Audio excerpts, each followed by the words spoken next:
Almighty God, who in your wisdom and goodness have appointed the offices of leaders and parliaments for the welfare of society and the just government of the people, we beseech you to behold with your abundant favor us, your servants, whom you have been pleased to call to the performance of important trusts in this republic. Let your blessings descend upon us here assembled, and grant that we treat and consider all matters that shall come under our deliberations in so just and faithful a manner as to promote your honor and glory, and to advance the peace, prosperity, and welfare of our country and of those whose interests you have committed to our charge.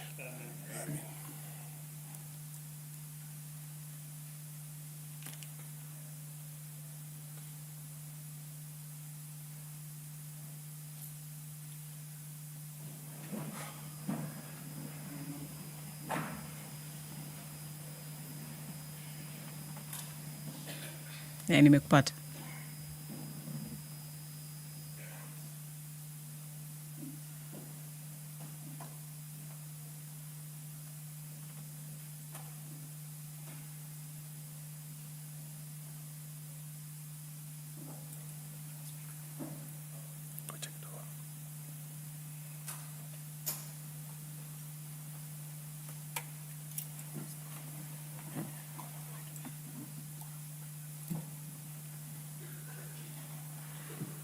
I direct that the quorum bill be run for 10 minutes here.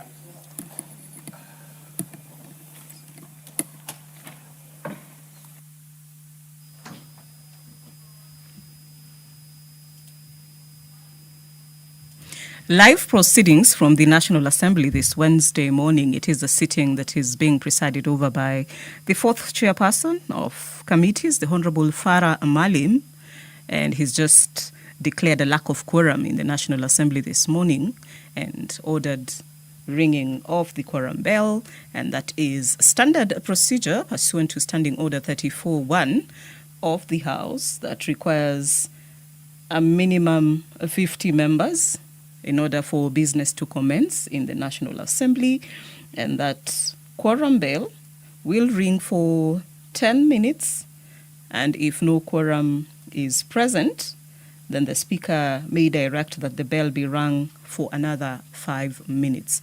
At the expiration of that 5 minutes, then the Speaker shall adjourn the House to the next sitting. In this case, being a Wednesday, that next sitting will be in the afternoon. And so as we await for members to come in, just a brief outlook of what awaits them in plenary this morning. 2 new bills will be introduced in the House: the Treaty Making and Ratification Amendment Bill, National Assembly Bill number 5 of the year 2024. It is sponsored by Honorable Martha Wangare. The Constitution of Kenya Amendment number 2 Bill, National Assembly Bill number 29 of the year 2025, sponsored by Honorable Gladys Boss, Honorable Beatrice Elachi, and the Honorable Jane Kagiri. And then debate is expected to commence on the National Transport and Safety Authority Amendment Bill, National Assembly Bill number 36 of the year 2023, sponsored by Honorable Didmas Baraza, and this one speaks to amendment to the NTSA regulations and rules. And then there is also pending debate on the Micro and Small Enterprises Amendment Bill, National Assembly Bill number 25 of the year 2025. It is sponsored by the Honorable Mukunji Gitonga.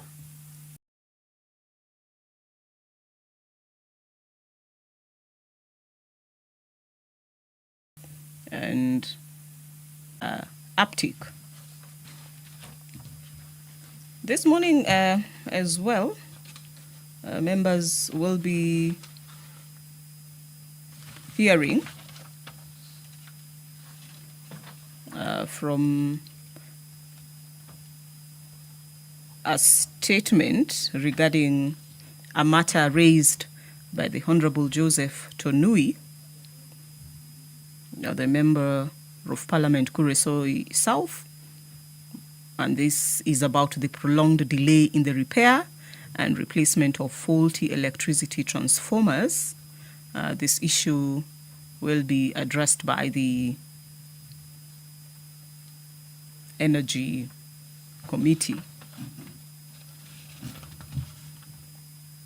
Several bills and motions, or rather bills, are lined up also for discussion this morning, of course, if time allows. They include the mandatory guidance and counseling program in all primary and secondary schools in the country, sponsored by the Honorable Rehab Mukami, and this seeks resolution of the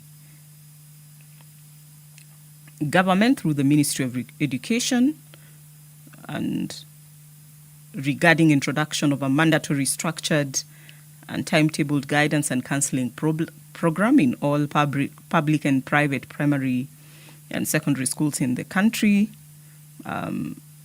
development and implementation of a national policy framework for recruitment, accreditation, and deployment of professional trained school counselors, integration of mental health education, child protection awareness, personal safety, training, and life skills development into the school curriculum, allocation of adequate resources to support counseling services in schools, and establishment of clear coordination and referral mechanisms between schools, child protection institutions, and relevant government agencies to ensure effective safeguarding of learners.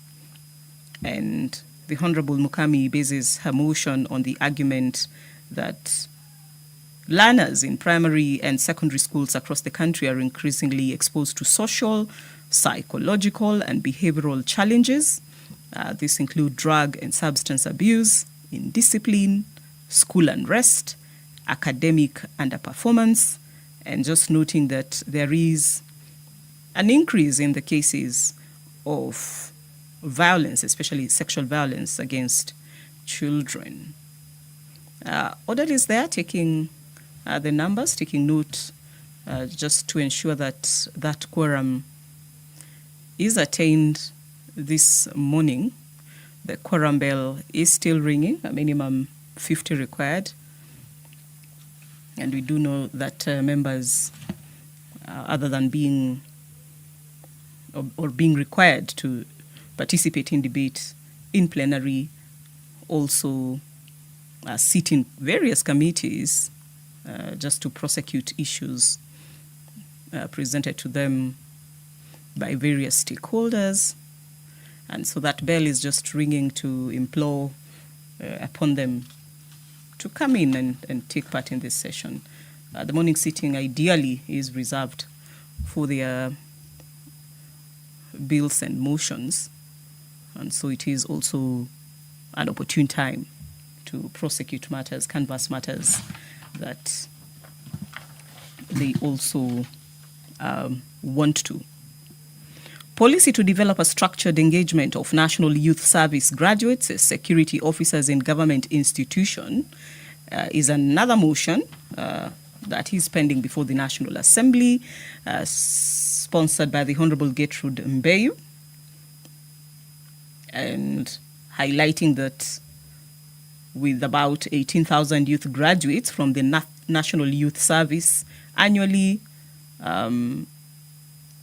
that it is imperative that the government considers their adoption into public service, as it were, into the skilled labor force, and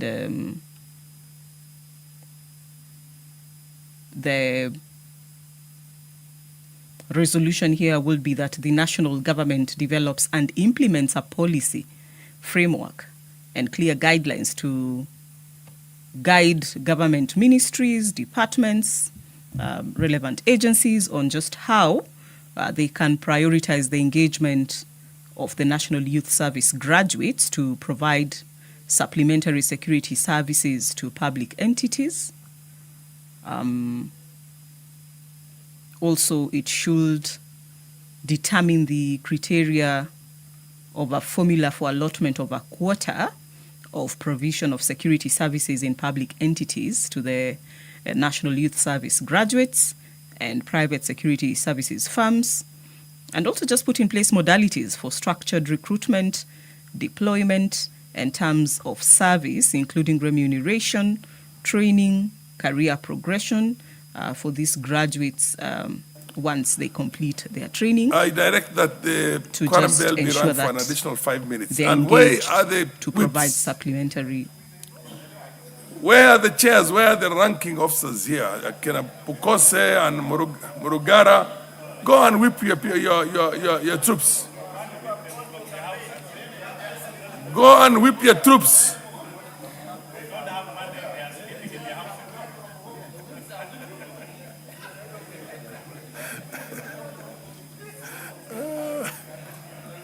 The government side, who is here? Go and whip your troops. Go That is whip the your message troops. from Go. the Honorable Farah Malin. Go and whip your troops.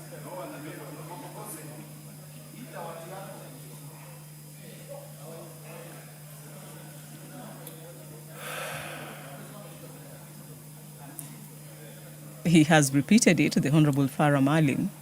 Go whip your troops. He is presiding over this sitting of the National Assembly this Wednesday morning. The Honorable Farah Malin, fourth chair of committees. And it is solely because the quorum bell has been ringing for the past 11 minutes. He's added another 5 minutes as guided by the standing orders of the National Assembly, and specifically Standing Order 34-1, that requires the National Assembly to have a minimum 50 members for any matter to be prosecuted in plenary.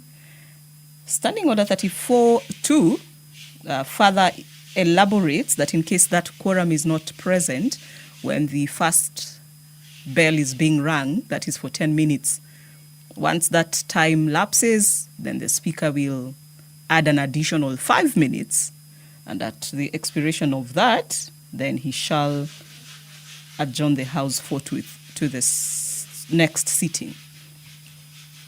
And so the Honorable Malim has ordered the whips in the House, committee chairs, to just make sure that members come in for this sitting.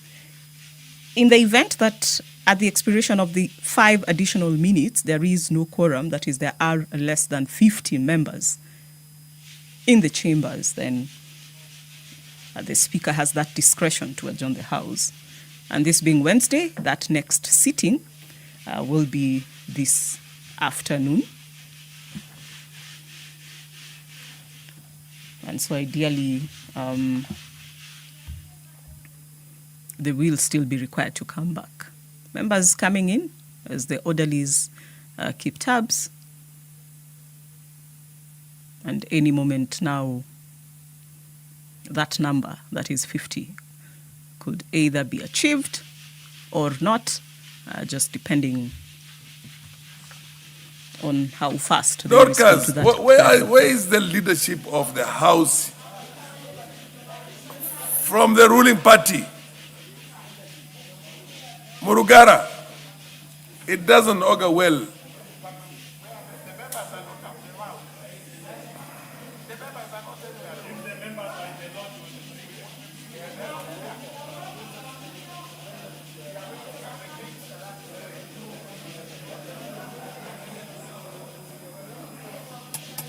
This is a live broadcast brought to you by the Parliamentary Broadcasting Unit in conjunction with the Kenya Broadcasting Corporation, a broadcast that is available on YouTube, the National Assembly of Parliament's YouTube channel. It is also available on Facebook, available on Bunge TV in Signet.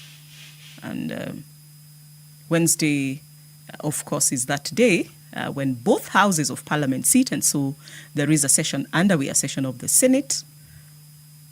And if you would wish to catch up with that, then you're free to do so on Senate TV, on Signet, as well as the YouTube channel and on Facebook as well, and KBC Radio Taifa So at the Senate, my colleague Kamche Menza is doing justice to that particular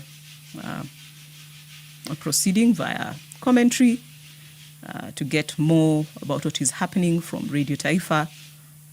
My other colleague, Jane Duku, is there giving you the updates as they unravel. And I, Vereso Mwanga, am here on the National Assembly side as we await attainment of that quorum. A morning, as earlier mentioned, where we expect introduction of 2 new bills, the Treaty Making and Ratification Amendment Bill, National Assembly Bill number 5 of the year 2024, and the Constitution of Kenya Amendment Bill number 2, National Assembly Bill number 29 of the year 2025.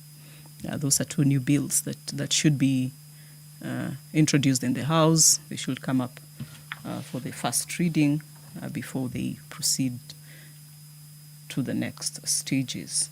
That, in addition to pending debates on 3 bills and 4 motions. A sitting presided over by the Honorable Farah Malim, the 4th chair of committees.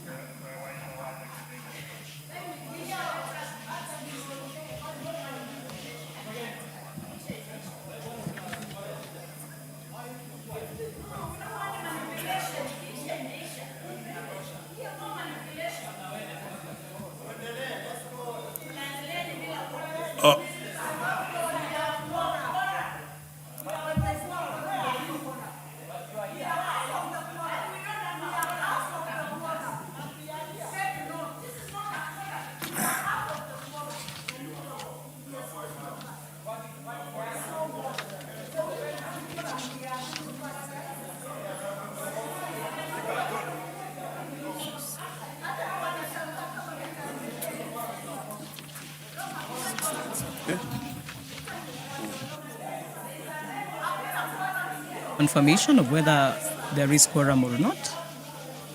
Order, order, honorable members, order. You don't run the House. Order.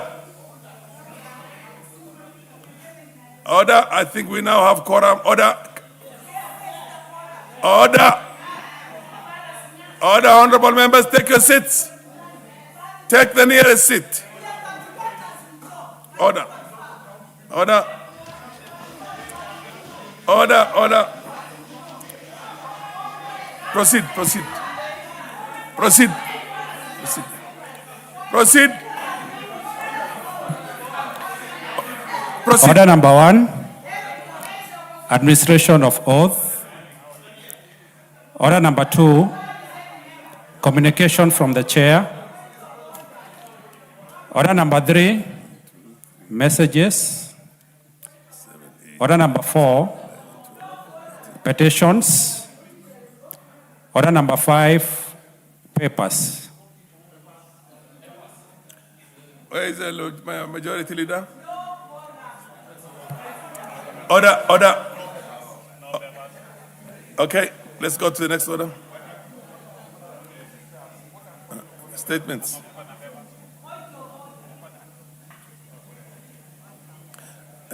And there. Proceed.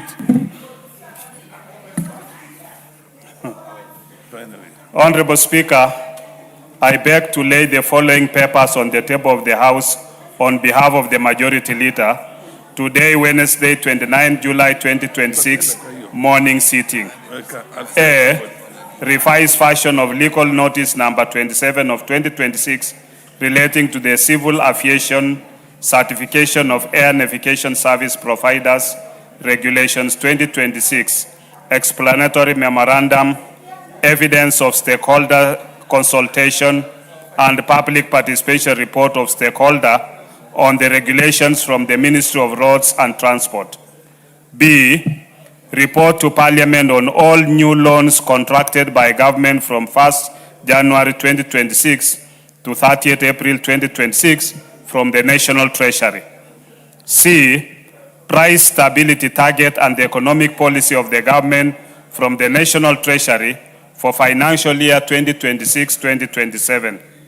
B, revise 2025 medium-term debt management strategy, MDDS, from the National Treasury.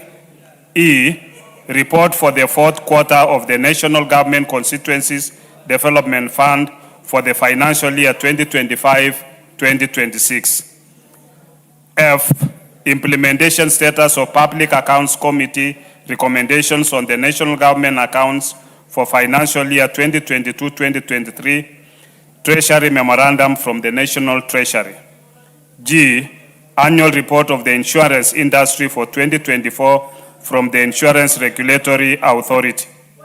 H, 36th biannual report of the Monetary Policy Committee for April 2026 from the National Treasury. I, biannual report of the Commission on Administrative Justice for the period July to December 2025.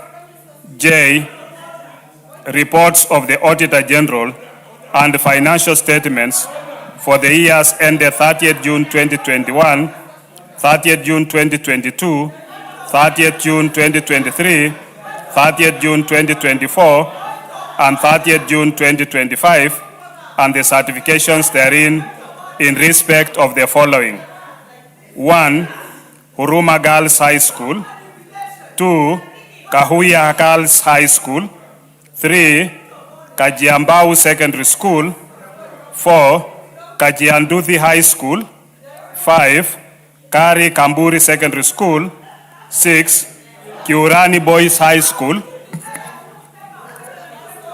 7, Lanet Secondary School. 8, Mara Girls Secondary School. 9, Mabarasha Secondary School. Order. If you take time and study the standing orders and study the rules of the House and try and understand how business is transacted here. Order! When the Speaker is on his feet, you do not talk. And for your information, and for the information of members of Parliament, if you don't respect the dignity of the House and you start interjecting while the Speaker is on his feet, I will take very firm actions, and those actions are going to be very bad for you. The business of determining whether we have a quorum or not is the role of the clerks and the chair. Once it is established, order! I know you are on a first term, but please, when it is, you see, order. The problem with having good knowledge and reading a lot is that it stops you from getting embarrassed. What happens, if you listen to me, I'll give you a lesson on this, because you never took time to understand these things. You think this is just a house of activism.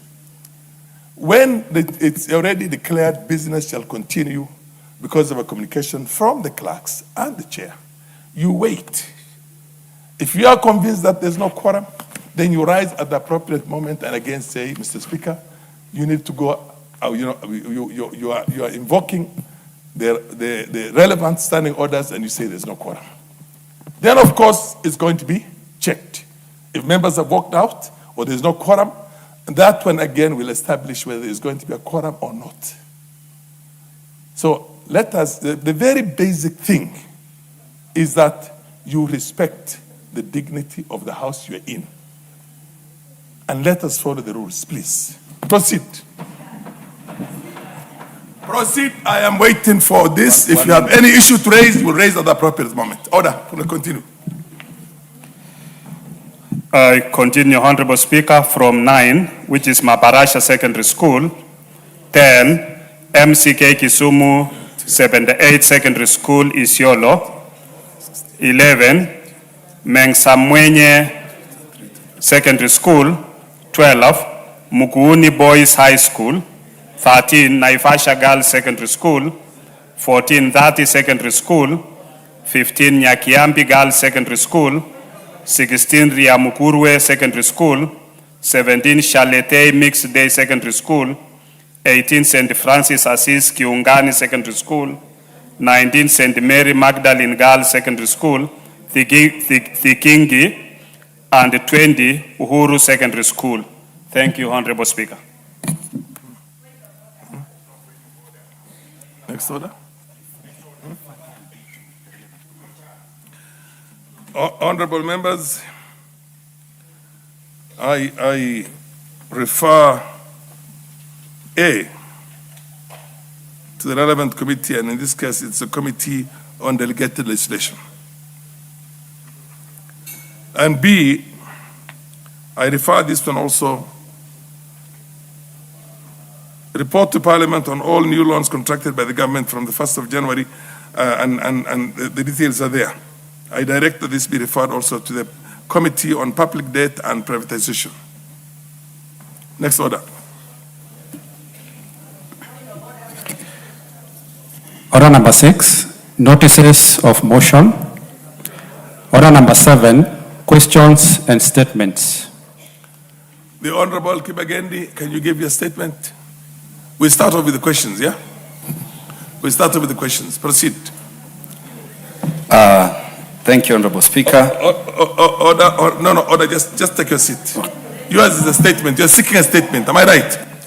Okay, before we go to that substantive business, I want to recognize the presence here in the speakers gallery of students from Uganda Matais Mirogi Boarding School in Ndiwa constituency of Homa Bay, and students also from the Amazon Hill School, Baringo Central, Baringo. I will give an opportunity to the Member of Parliament for Ndiwa to say words of encouragement to the students from that school. Thank you, Mr. Speaker, for the opportunity to welcome my best school, Mirogi Boarding Comprehensive School in Ndiwa, and also the rest of the students to this August house. I just want to encourage you and remind you that all these honorable members at one point were in the space you are in now. And that did not deter them to come to this house. So you too, if it is your desire to be a representative here, you can make it. And what it takes is prayers, hard work, and of course, staying focused. So I hope your experience here and all the students who come to this house will inspire you more to work hard and aspire to be where you want to be. Let nobody dissuade you that you can't, because you can. Thank you, Mr. Speaker, for the opportunity. Somebody from Baringo to say words of encouragement to the students from Baringo. Oh.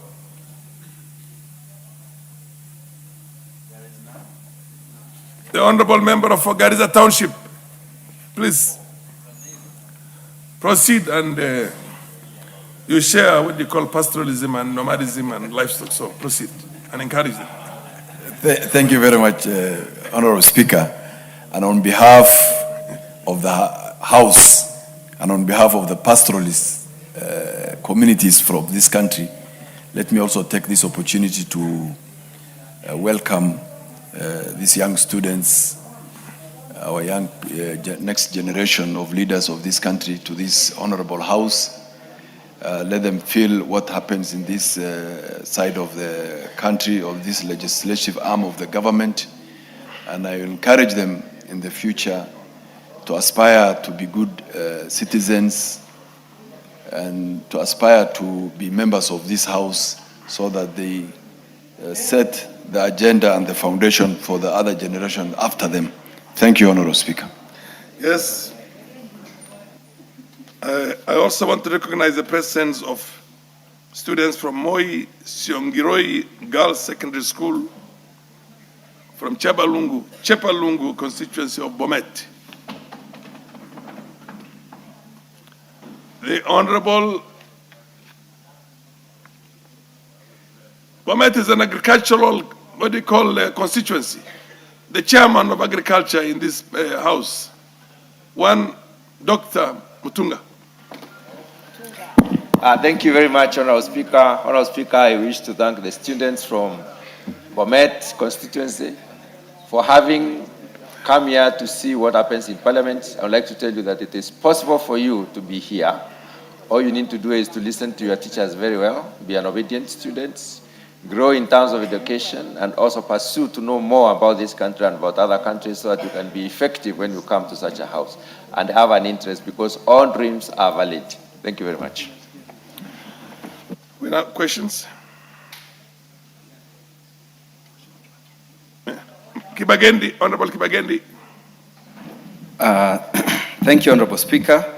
Honorable Speaker, pursuant to the provision of Standing Order 44-2C, I rise to request for a statement from the Chairperson of the Departmental Committee on Finance and National Planning regarding the persistent delays in payment of pension and retirement benefits to retired teachers in Kisii County and across the country. Honorable Speaker, teachers devote their entire working lives to educating generations of Kenyans and shaping the nation's social and economic development. It is therefore deeply concerning that many teachers in Kisii County and across the country continue to endure prolonged delays in receiving their pension and retirement benefits after leaving service. Instead of enjoying a dignified retirement, many are subjected to financial hardships as they wait for months and in some instances years for benefits they earned through decades of dedicated public service. In Kisii County, numerous retired teachers and their families and families of deceased teachers have expressed concern over the prolonged delays in processing and payment of pension, gratuity, and other retirement benefits. In some instances, they are asked for bribes for these benefits to be processed. Consequently, many retirees are unable to meet their daily living expenses, access to health care, or support their dependents due to the delayed release of their rightful dues. Sadly, some retirees have passed away before receiving their pension, while their dependents continue to face lengthy administrative processes before accessing the survivor's benefits. Honorable Speaker, it is against this background that I request for a statement from the Chairperson of the Departmental Committee on Finance, National Planning, and on the following. 1, the number of retired teachers from Kisii County and across the country whose pension, gratuity, and other retirement benefits remain unpaid, indicating the period each retiree has been awaiting payment and the total value of the outstanding pension obligations. 2, causes of the persistent delays in the processing and payment of pension and retirement benefits to teachers, including the respective roles of Teachers Service Commission and the National Treasury. 3rd, the specific measures being implemented to clear the existing backlog of pending pension claims, particularly for retired teachers from Kisii County, including timelines within which all outstanding pension, gratuity, and survivors' benefits will be settled. And finally, the long-term reforms being undertaken to modernize and streamline the pension administration system, strengthen interagency coordination, and ensure all teachers receive their pension and retirement benefits promptly upon retirement. Honorable Speaker, as one of the members of Linda Mwananchi, this is a major concern that our citizens are being taken through this hardship by officers in government who do not want to accelerate the necessary, to push the necessary moves to ensure retirees are genuinely granted their benefits in good time. I thank you, Honorable Speaker. Yes. The Honorable MP for Saku. Yes, what's your point of order? Thank you, Honorable Speaker. According to our standing orders, the House has no quorum. Which standing order? The House has no quorum Order. to undertake business for the issue of this country. Thank you, Honorable Speaker. Yes, Honorable Dorcas. Dorcas. Thank you, Honorable Speaker.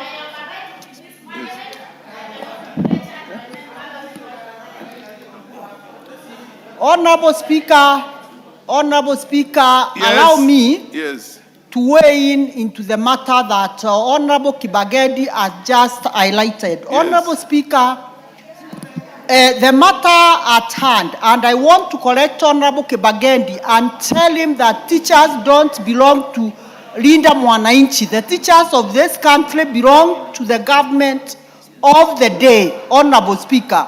And Honorable Speaker, the matter... Dorcas, order. Before you contribute on that substantive matter, as a member who has raised, ordinarily you quote the relevant standing order.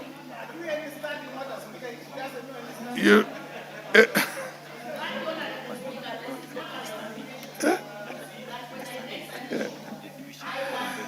no, order, that notwithstanding. Order. You see, yes, Mayaka, yes. Order. Thank you, Honorable Speaker. Yes. Honorable Speaker, Yes. this is a house of rules. Yes. And if a member raises a standing order, Yes. they need to tell us specifically which order for it to be executed. Thank you. Order. What's the name, honorable member? Yes, what's your point of order? The Speaker Order. Thank you, Mr. Order. Speaker. What's her name? Thank you, Mr. Speaker. The member for Makueni should state which order it's actually calling on the House. Otherwise, how is she determining we don't have a quorum? Yes. The MP for Kaloleni. No, let's dispose of with this other matter. The Honorable Susan Giamba. You know, it does. Order.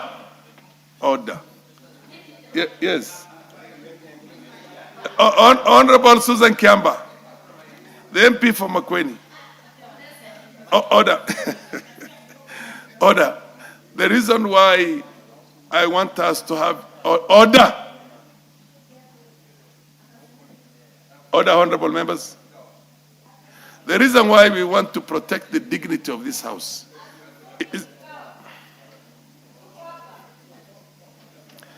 is that, what does it take? What does it take? In 4 years you are in here, you have had the issue of what they call quorum being raised. For you even to understanding order what? Order. Yes. Yes, the Honorable Chairman of... yes. Thank you, Honorable Speaker. Honorable Speaker, I want to agree with you, and of course the Honorable Member, County Women Rep for Makueni has a right. But Honorable Speaker, in fact, it is not fair when they caucused, and some of the members who they were caucusing with walked out so that they could be able to raise that. Honorable Speaker, to be honest, as you're putting it, it is not right for... When you want to prosecute, come with clean hands. Don't tell your colleagues to walk away and then you start raising point of orders, Honorable Speaker. How I wish you would have raised that point of order when her colleagues were in the House, so that we could be able to transact that. And of course, he has all the right to do that. But honestly, Honorable Speaker, when somebody instigates an happening and then use maliciously, and then he wants to use that and secondly, Honorable Speaker, it is not right for an honorable member of parliament to raise without indicating the specific standing order. They must indicate so that somebody does not just use that. Honorable Speaker, I beg that you overrule her. She's out of order and we proceed, Honorable Speaker.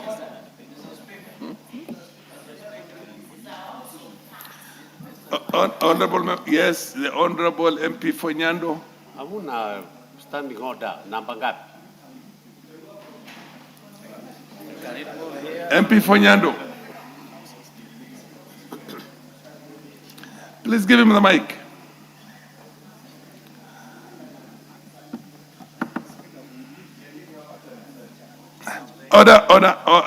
If it's on a matter of the chair is going to rule on the issue raised by the Honorable MP for Makueni. Honorable Speaker, when we began, you actually ordered for the quorum bell to be rung, and it was done for 10 minutes. 15 minutes. And by way of your magnanimity, yes, you asked for 5 more minutes. And a determination was made by our clerks that we had reached that quorum. And before they started making noise, and I've been in opposition politics for way too long, Honorable Speaker, some of these people will need to be my prodigy so that I can take them through lessons on opposition politics, Honorable Speaker. Yes. But that determination had already been made by our good clerks.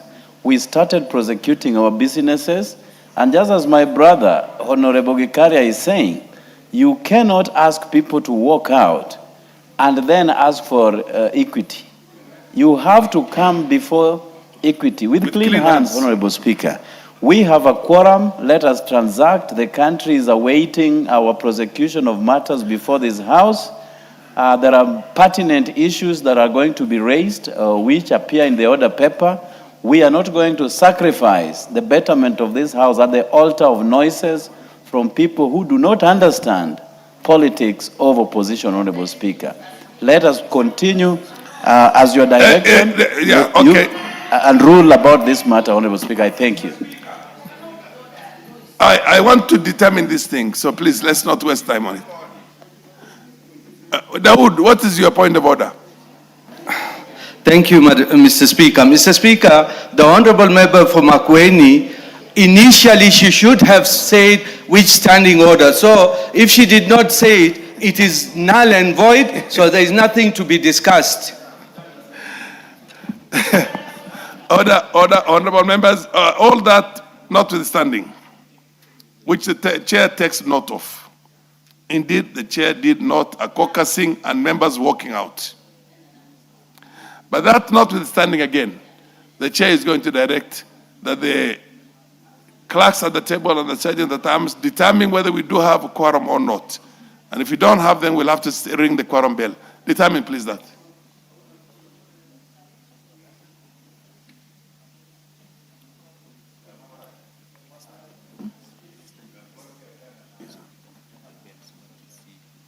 Okay.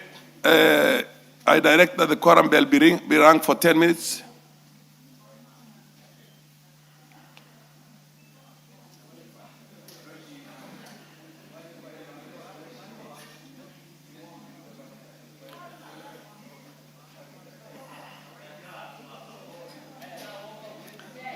The shortfall is small, so why can the whips and the leadership of the parliament go and whip members of parliament?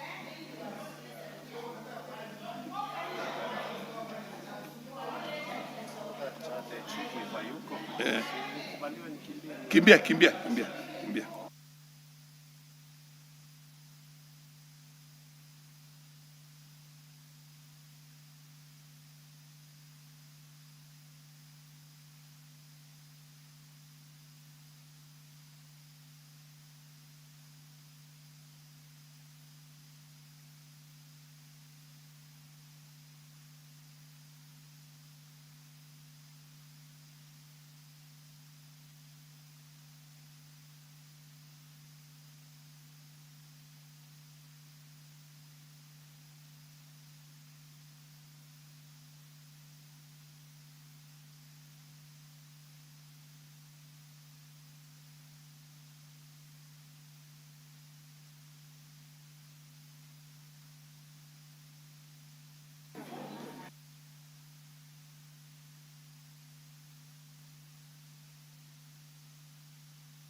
The point of order by the Honorable Member for Makueni, notifying the Speaker that there is no quorum during the proceeding of the House. This is Honorable Susan Kiamba.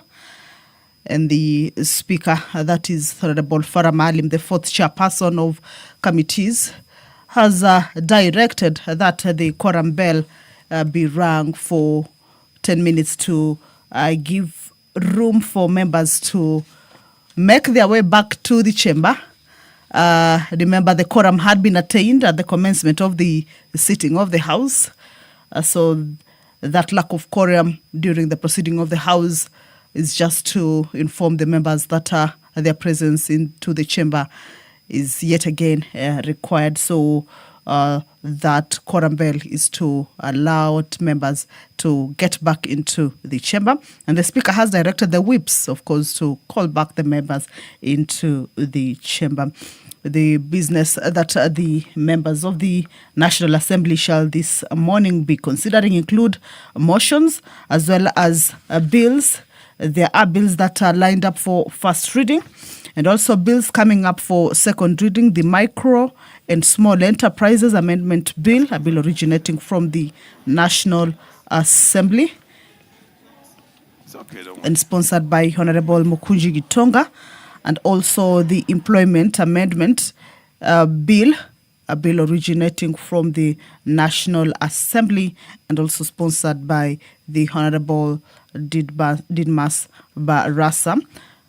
Earlier on, the members had also looked at the... Okay, honorable members, take your seats. Okay, the quorum has been attained. Allow me to hand you over. Take the nearest seat.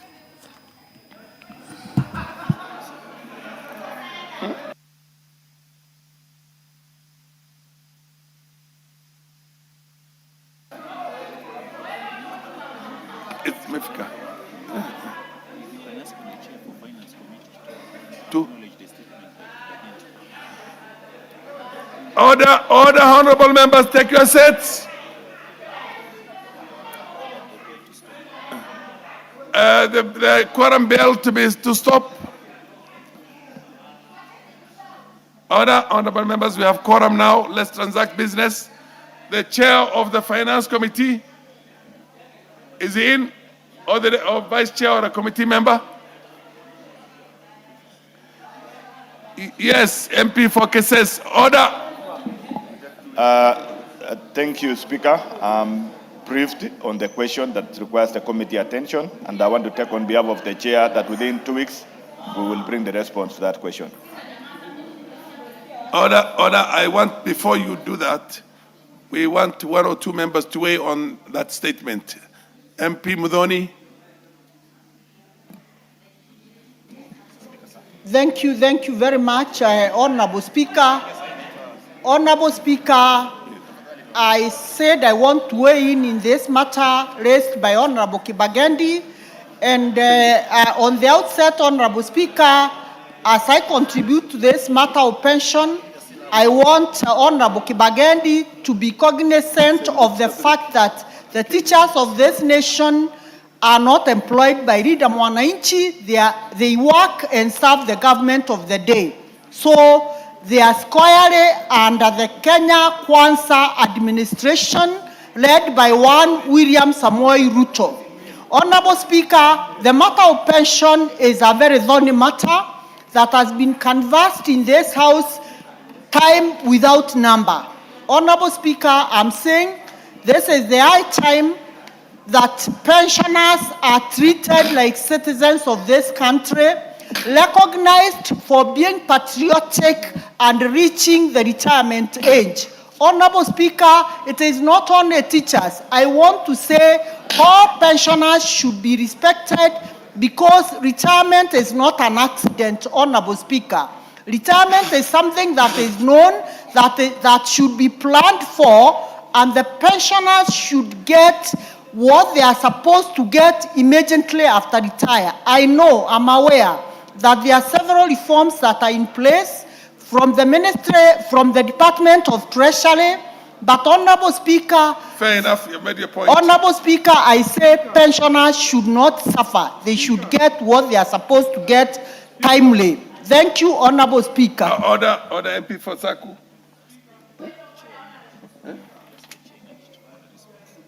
On what? By who? He has not requested this. Yes, proceed MP for Saku, and then followed by the MP for Kaloleni. Thank you very much, Honorable Speaker. Proceed. Honorable Speaker, Yes. it is unfortunate that you have failed to invoke Standing Order 107 for the Honorable Member for Makueni. I think she is just irritating the House for no good reason. If I come to what Honorable Kibagendi raised, I think it is important that pension or gratuity is seen as a right as opposed to something that is given on a basis of these people can be given pension for so much, for so many days at this time. What is important is it is known when an individual is going to retire from active service.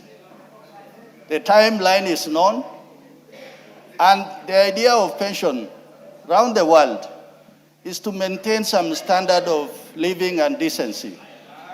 And that is why he raises very important issue that this House must take with the seriousness it deserves. Teachers of this country are very important. If you see the gallery of youngsters who are in the House today, they are here because some teachers woke up this morning, very early in the morning, maybe as early as 4, 3, 2, to bring them to this House. So Kibagendi raises an important issue, and we must take it up as the House. Thank you, Honorable Speaker. MP for Kaloleni, and then, of course, the... Proceed. Asante, Bwana Spika. Nataka nichangie kuhusu walimu ambao wamestaafu. Bwana Spika,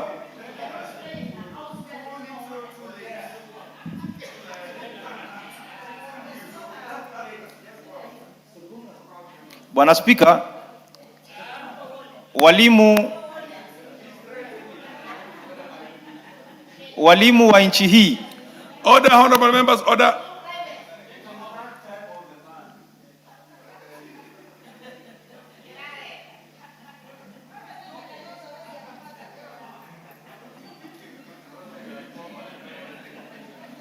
Proceed, MP for Kaloleni.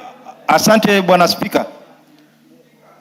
Walimu wa nchi hii wanastahili kuheshimika kwa sababu wamechangia pakubwa kwa elimu na maendeleo ya nchi.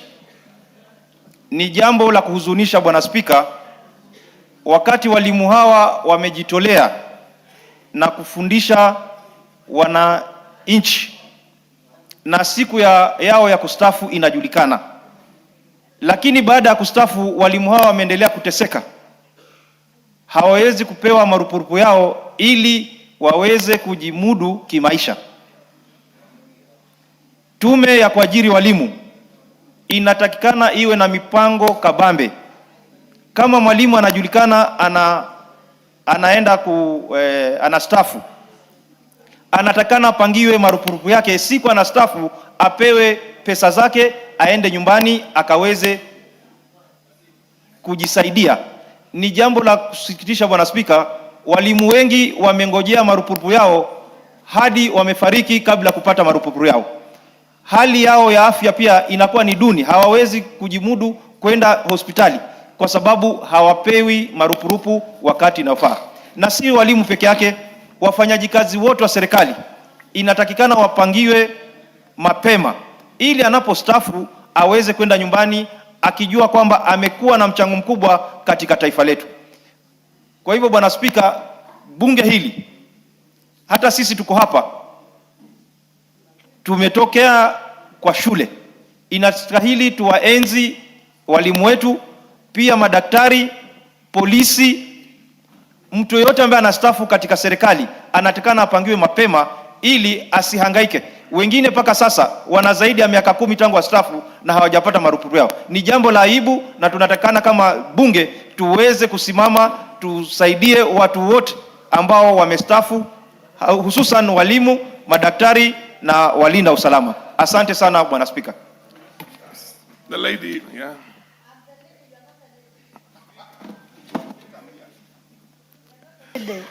Proceed. Thank you, Mr. Speaker. I'm taking this moment first to support what our colleague Kibaged has brought in relation with the pension. And I'm happy that all of us sitting here, Mr. Speaker, we have gone through the hands of teachers in different areas, in primary schools, in secondary schools, in universities. Therefore, Mr. Speaker, sir, as we sit today, we should actually support that our teachers, once they retire, they need their payment and in advance. And then, Mr. Speaker, sir, allow me to support what Mheshimiwa from Coast has raised. Okay. It's unfortunate that sometimes some teachers have suffered so much to make some of us to reach where we have reached. But unfortunately, some even die even before getting their pensions. Therefore, Mr. Speaker, what I'm saying today, as we support teachers, let us also support other careers and the professionals. Once people serve this country, that when they retire, Mr. Speaker, let's actually take a responsibility to ensure that they are paid their money in advance. And Mr. Speaker, sir, it's really very painful when children grow seeing their parents serving this country in different capacities, in different professionals, but once they retire, we realize again they are suffering, just walking long distances, coming to the respective ministries, following their amount of money which we are supposed to pay. Therefore, Mr. Speaker, I'm joining my colleagues here to say we cannot sit and think that everything is okay when our teachers who have taught each one of us retire, but they don't get their money in time. Therefore, Mr. Speaker, we are supporting that actually change, and let's also challenge one another that in the respective ministries, let them ensure that they have proper planning in advance so that people get their money at the right time. Thank you, Mr. Speaker. MP for Bondo. Thank you, Mr. Speaker. Mr. Speaker, it's really sad and very unfortunate that our civil servants, teachers included, every single time that they are earning, they are reminded of their age, they are reminded of the time that's remaining for them in service. This is a time, in my view, that the issues to do with the retirement benefits, including pensions, needs to be processed as we process their years. You see, if a teacher is reminded every month that no, you are now remaining with 2 years, you are now remaining with 3 months, why don't we go ahead on another different parallel arrangement where they also, we start processing their issues of retirement benefits? We acknowledge that at 60, when one is retiring, definitely this is the age when you've served, this is the age that you've done your best, and that's the age when you retire, when you get home, you start getting experience. You start getting experiences that are health related, experiences that require that you are endowed for you to realize that no, whatever you are doing, you are acknowledged, and you also say that no, I really served my country. So it's really unfortunate, Mr. Speaker, that when we are reminding them all the time of when they are going home, we are not processing their payments. Thank you, Mr. Speaker. Honorable Dawood, are you weighing in on the same issue or something else? Okay, proceed. Thank you. Honorable Mutunga. Nashukuru Mheshimiwa Spika. Mheshimiwa Spika, nikiwa namuunga ndugu yangu mdogo Kibagendi. Mheshimiwa Spika, kunaye walimu walistaafu mwaka wa 1997 na koti iliamuru kwamba walipwe walimu hawa. Nishaleta petition kwa hii bunge, na kuna changamoto kwamba mpaka leo haijasikizwa, haijamaliziwa na vile tunaongea mambo ya uzee, wale wamestaafu pesa zao. Mheshimiwa Spika, lazima tukumbuke hata sisi tutastaafu siku moja, na tukistaafu pesa zetu tutazipata ama hatutazipata. So Mheshimiwa Spika, lazima tuweke maanani tukiwa bunge la kitaifa kwamba watu wetu pamoja na sisi wakati tutastaafu lazima pesa ziwekwe kando, vile tutazipata wakati tutastaafu. Pia Mheshimiwa Spika, Mheshimiwa Kibagendi amesema kwamba ni linda mwananchi, hakiwa hajafahamu wananchi wote ni wa Kenya, sio walinda mwananchi peke yake. So hapo amekosea kidogo kwa mambo zake, lakini sisi sote ni wa Kenya na lazima atambue kwamba kuna watu wengine nje ya mpango wao. Asante Mheshimiwa Spika. Honorable Mtunga and then MP for Sotik. Thank you very much, Honorable Speaker. Honorable Speaker, retirement is disengagement from service. And once one retires, Honorable Speaker, they lose their value immediately.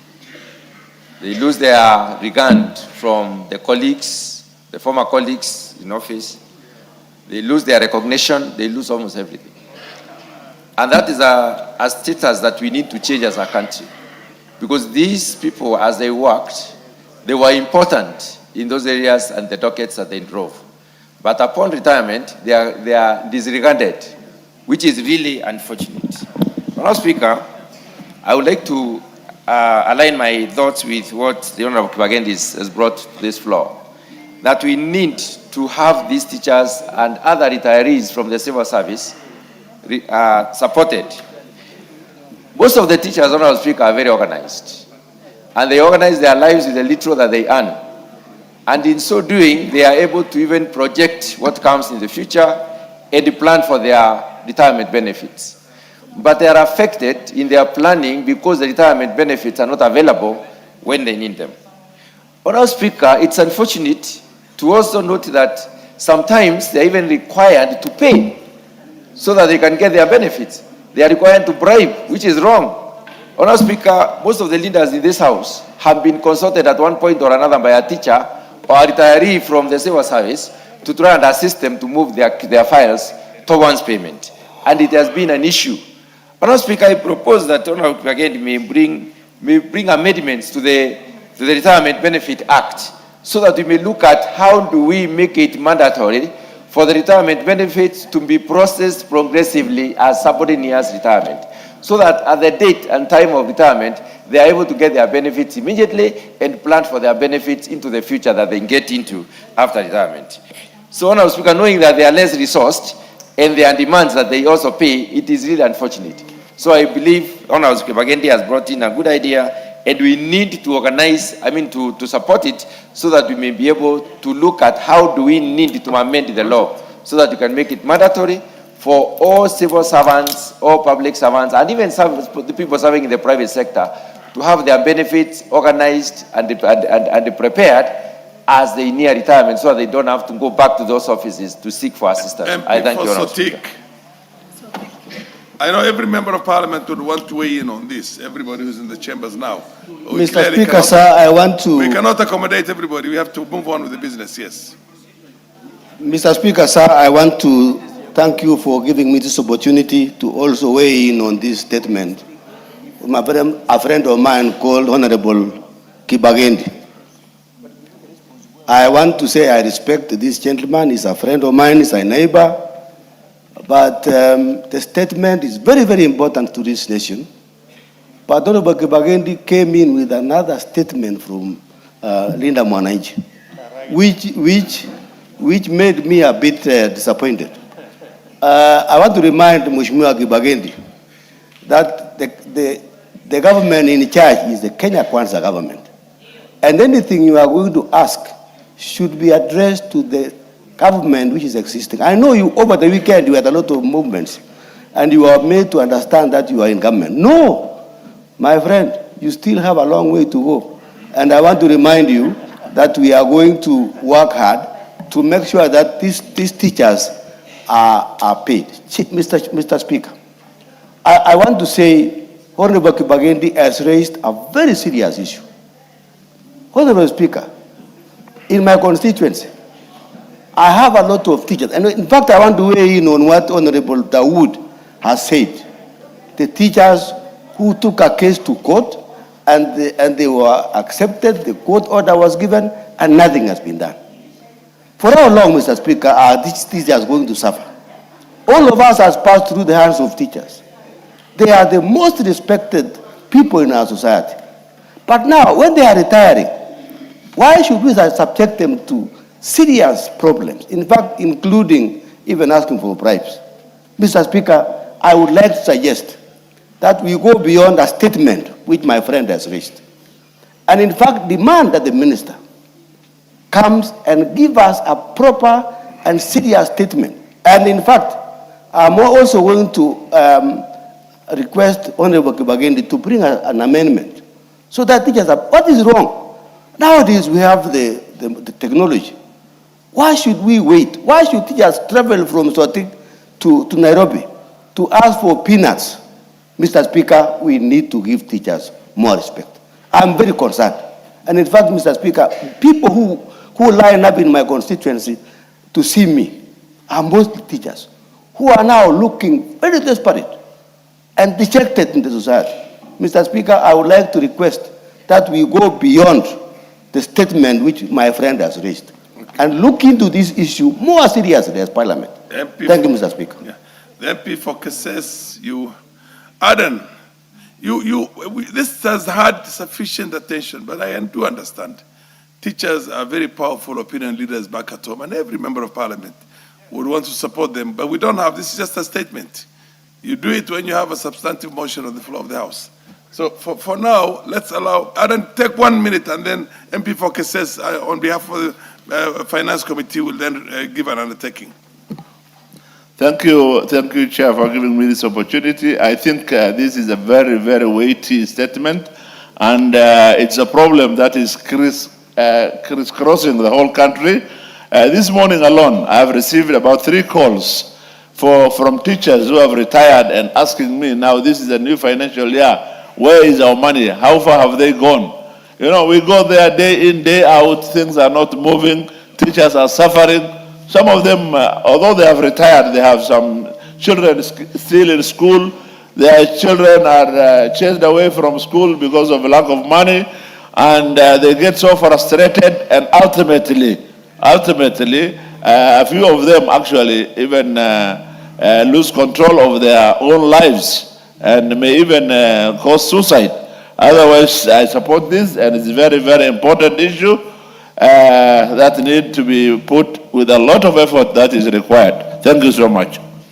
MP for Kasese, on behalf of the committee, please. Thank you so much, Mr. Speaker. Listening to the people's representative, there is a serious concern and a matter that needs to be addressed perfectly for the interest of the public, and I want to thank Honorable Kibagendi for raising this matter.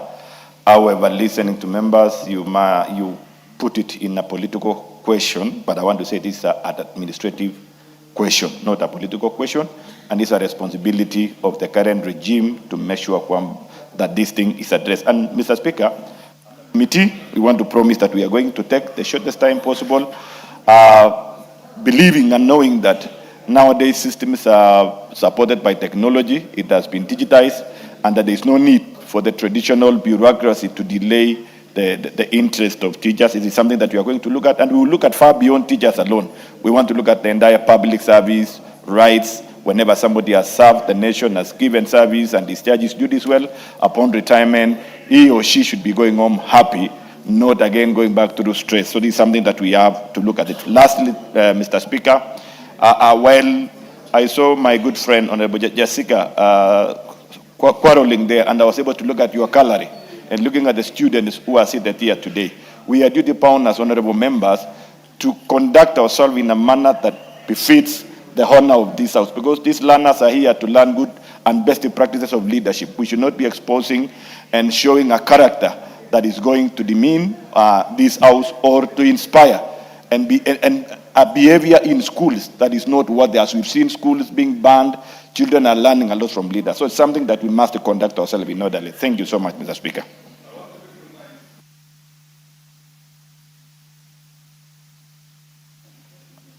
I want to recognize the presence today in the speakers gallery of students from Usenge High School in Bondo, Siaya.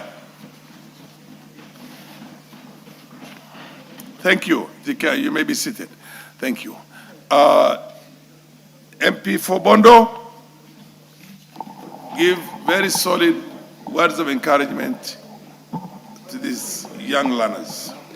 Thank you, Mr. Speaker. Mr. Speaker, let me join you in welcoming our learners and the students from across the country, from different schools that have visited Parliament today, and of particular Usenge High School that comes from Bondo. Mr. Speaker, that is my neighbor at home. The school is my neighbor at home, and we have a very good kind of neighborliness. Mr. Speaker, I want to mention two things principally. Number one is the whole issue of the advantage that the students or the learners that have visited this Parliament have over many others. It is a privilege, it's an opportunity that many others don't have. It's an opportunity and it's a privilege that many hundreds of schools are unable to get here, Mr. Speaker. While this is happening today, for the number of years that I've been a member of Parliament, Mr. Speaker, only 3 schools in my entire constituency have managed to get here. It's such a difficult exercise. And the students need to realize that this is really a serious privilege that they have. And when they are visiting this house, there are things that they really need to pick and get back home with. There's an advantage that others don't have.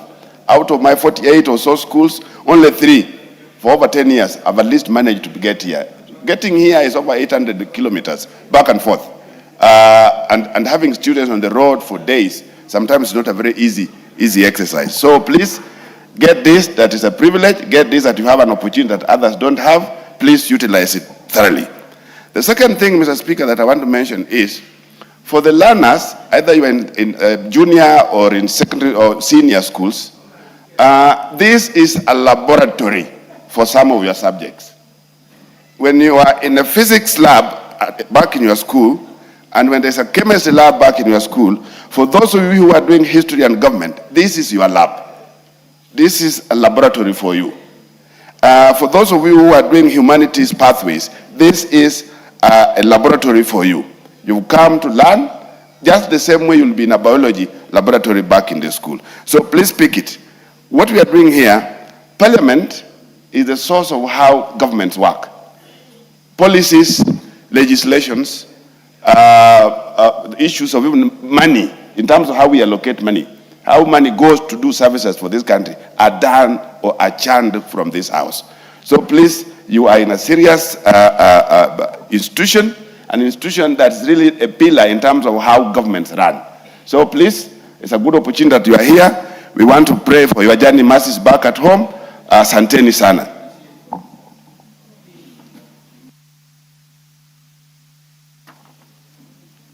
We also have in the speakers gallery students from Moi Siongiri Girls Secondary School. This is a second group. I think there was a group before that. Please rise. Please, congratulations. I thought I would hear a lot of stomping in the house here to support these young learners. Anyway, yes. They are from Chebalungu, but go ahead, you. Mr. Speaker, Moi Siongiroi is a school very close to my constituency. Yes. And although it's located in Chebalungu, yes, but many children from Kilgoris also go there. Mm-hmm. So as a member of Kilgoris, I want to congratulate the kids for coming here today and to wish them a good time. Moi Siongiroi is a school that was founded by the president I served under, Moi, and we saw it being built. And it continues to have a good record. So I wish them a good trip in Nairobi. Yes, we will also recognize students from Mamiloki Primary and Junior School in Mwala, Machakos, in the public gallery here. The honorable members at the back there from Ukambani, the students coming from your region here. and we want a dignified member of parliament to give them a words of encouragement. Thank you. These are students from Mamiloki Primary and Junior School in Mwala, Machakos. Thank you very much, Mr. Speaker, for giving this opportunity to welcome the students and the pupils from Mwala in Machakos County.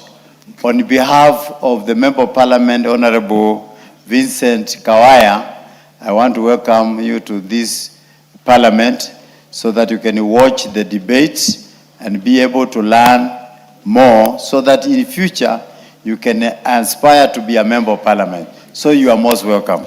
And also all the other students who are in the premises of Parliament, I also welcome you. Feel that you are wanted here and you need to be here. This is your Parliament because you are a citizen of this country and you have a right to come and watch the debate in this Parliament. Thank you, Mr. Next Speaker. is the students from Kakenya High School in Kilgoris, who are also in the public gallery here. I do understand the member for Kilgoris has already given words of encouragement to the students from Chapalungu, but go ahead now and also encourage your own constituency. Is Kilgoris not your constituency? That is true, Mr. Speaker. I wish to proceed. Kakenya High School. Congratulate and welcome the children from Kakenya.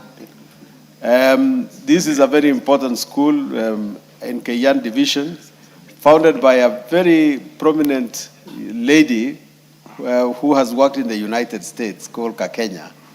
And the school is one of those excellent schools that you should take your kids to. I want to tell the young girls who have come to look at this house as a place where their representatives are, and that one day that one of them or two of them might wish to come here. But this is a place also to look at when you want to study government in your studies. This is a place where we make laws.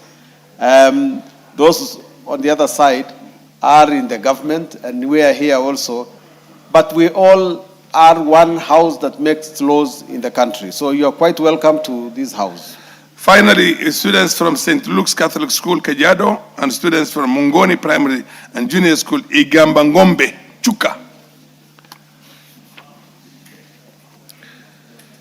Kajiado, any of the members of parliament from Mukambani or from the Ma community here? Order, it's not your business. These students take years to come here. Order, honorable member.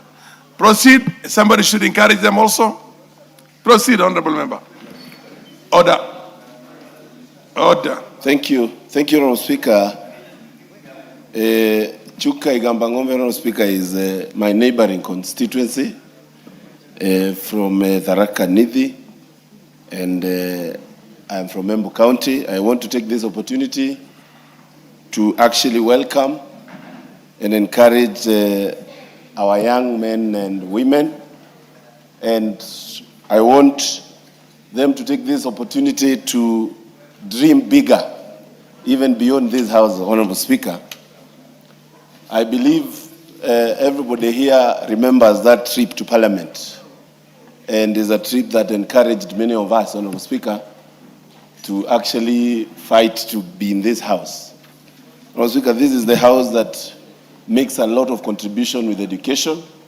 It is the house that actually, Honorable Speaker, has made our education to be somewhere through the NTCDF funds, and Honorable Speaker, through the many policies that we have passed in this house. And Honorable Speaker, I want to tell the student that yes, we mean well for the education sector. Yes, we fight for the budget of education to be even enough. But Honorable Speaker, we also want to say in this floor, Honorable Speaker, that we should be very cautious when we are promising many things. I heard some times back a promise of free university education, and I was very worried that we have not even gone very far with the free primary education and free secondary education, Honorable Speaker. And those are things we need to discuss in this house and ensure we streamline the policies that guide our education. Thank you, Honorable Speaker. Okay, I will now call on the chair of the Energy Committee. Thank you, Honorable Speaker. To respond to the statement that was sought by the Honorable Joseph Tony, MP for Kurisei South.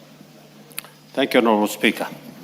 Honorable Speaker, following the letter dated 2nd July 2026, under reference NADDC Energy 2026. Is he in the House, the MP? Yes. Where is he? Tonui, well, proceed here. Okay. Thank you, Honorable Speaker.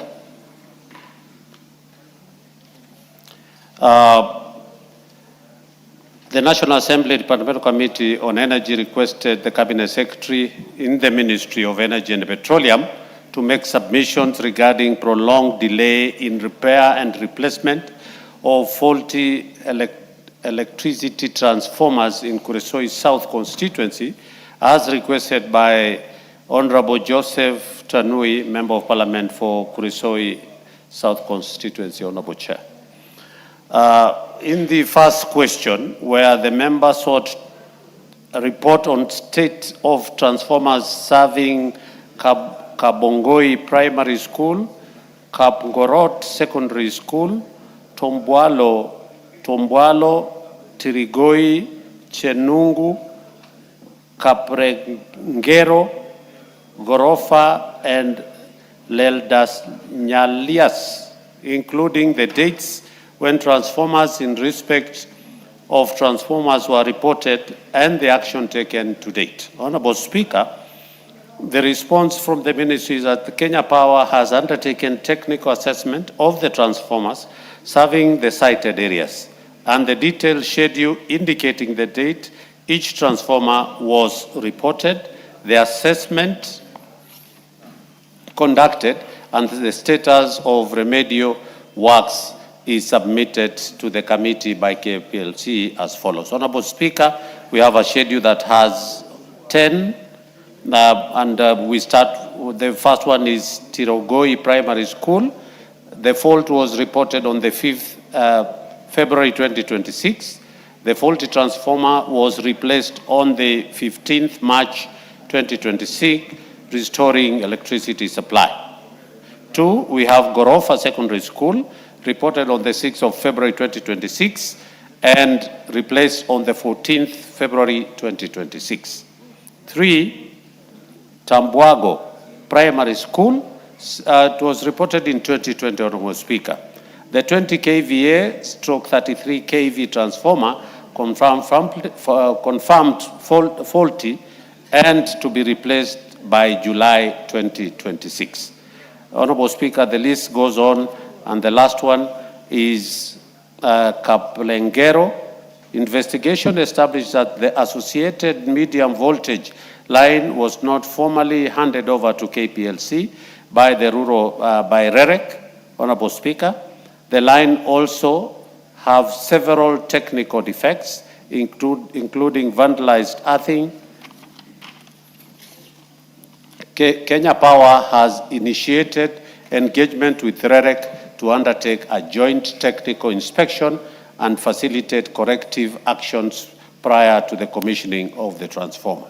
Question number 2, the Member of Parliament sought the factors that have contributed to the prolonged delay in repairing or replacing faulty transformers, particularly those that have remained non-functional for more than 2 years. Honorable Speaker, the Cabinet Secretary indicated that delay in repairing or replacing some faulty transformers has been occasioned by a combination of technical, operational, and administrative factors, including, and not limited to, 1, the need to undertake comprehensive technical investigation to establish the root cause of transformer failure before replacement.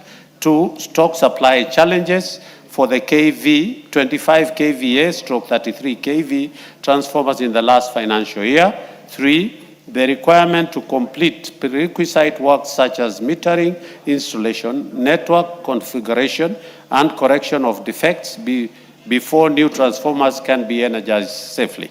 And 3, infrastructure ownership and asset handover challenges projects implemented by REREC, particularly where electricity network have not been formally transferred to KPLC for operational and maintenance. And lastly, Honorable Speaker, vandalism of electricity infrastructure and repeated damage to network asset, which increases restoration cost and prolongs repair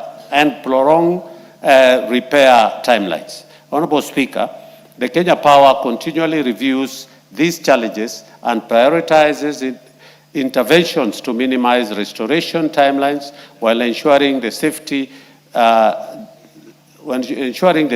quality, and sustainability of electricity supply.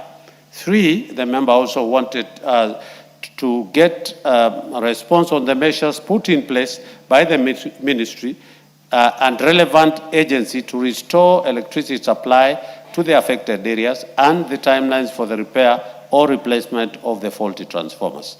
Honorable Speaker, the Ministry of Energy, in collaboration with KPLC and other relevant stakeholders, have instituted measures to restore electricity supply to the affected areas, including 1, replacement of faulty transformers serving Tirigoi Primary School, 2, replacement of the remaining faulty transformers by 30th July 2026, that is by the end of this month, restoration of outstanding electricity issue, including metering, installation, network defects, and third-party infrastructure handover requirement to facilitate safe energization.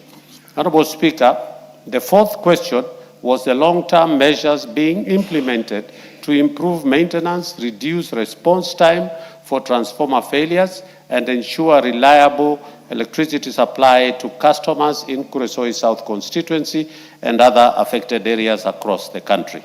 Honorable Speaker, the Kenya Power has implemented several long-term initiatives aimed at improving network reliability, reduce transformer faults, and reducing restoration times in the event of transformer failure that include 1, strengthening the preventive and conditional-based maintenance program to detect any and rectify emerging defects before equipment failure.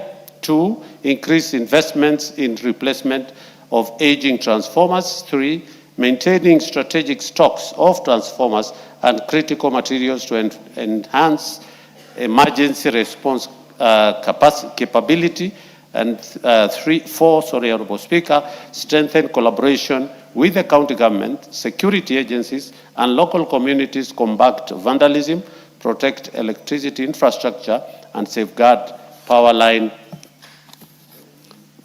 way lifts. And lastly, Honorable Speaker, continuous investment in technical capacity, operational efficiency, and modern maintenance practices to improve service delivery and ensure sustainable electricity supply across the country. These measures form part of the Kenya Power ongoing commitment to providing safe, reliable, and quality electricity services to all customers while supporting the country's social and economic development, Honorable Speaker. That is the response. And although, Speaker, just one is that recently, because of the recent enacted law on the National Infrastructure Fund, Honorable Speaker, KPLC has since, under the all the government-owned investments that are supposed to move, they have already been moved to under the National Infrastructure Fund, Honorable Speaker. And that, I hope, will speed up the processes of what is happening now. Thank you, Honorable Speaker.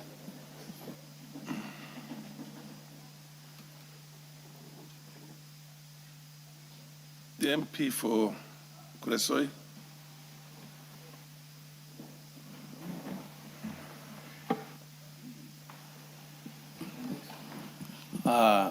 Thank you, Honorable Chair. I want to say that I'm satisfied with the report, Honorable Speaker. But I just want to make an appeal through you, Honorable Speaker, to the chair to monitor very closely what the ministry has talked about, so that they adhere as per the timelines, because we have examinations approaching and some schools are affected. And it will be very sad, Honorable Speaker, for students in some of those schools to sit for exams without electricity. Otherwise, I want to say I'm satisfied, and I know the chair is very able and you'll monitor closely. Thank you. Yes, the Honorable Member for Tana River. No. Magarini, yes. Asante Mheshimiwa Spika.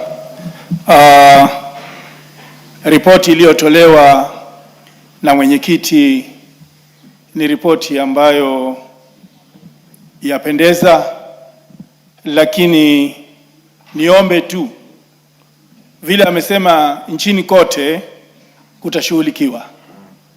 Kuna transformer ambazo zimeharibika sehemu ya Sosoni Bungale location, na saa hii tunavyozungumza kuna zaidi ya miezi 4, na sehemu zingine kama za Ngomeni kuna zaidi ya miezi 5.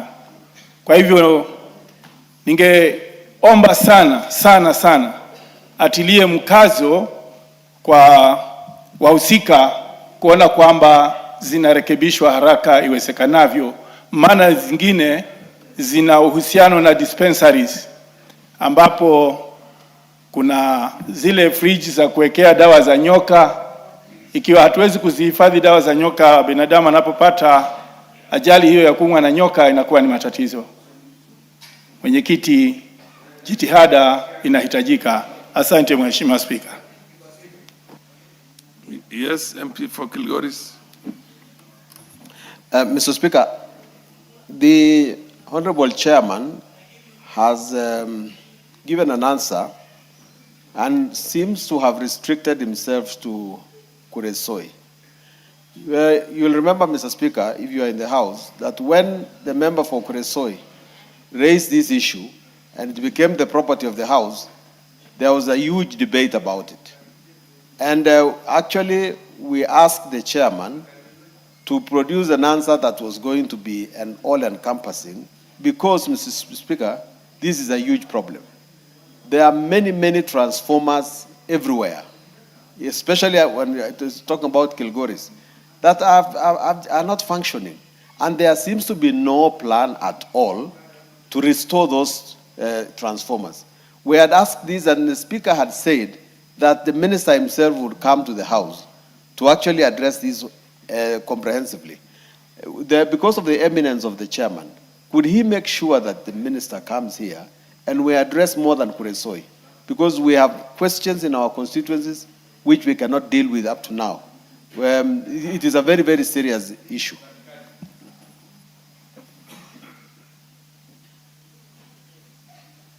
Who is at the back there? Yes. Thank you, Mr. Speaker, sir. This is Edith.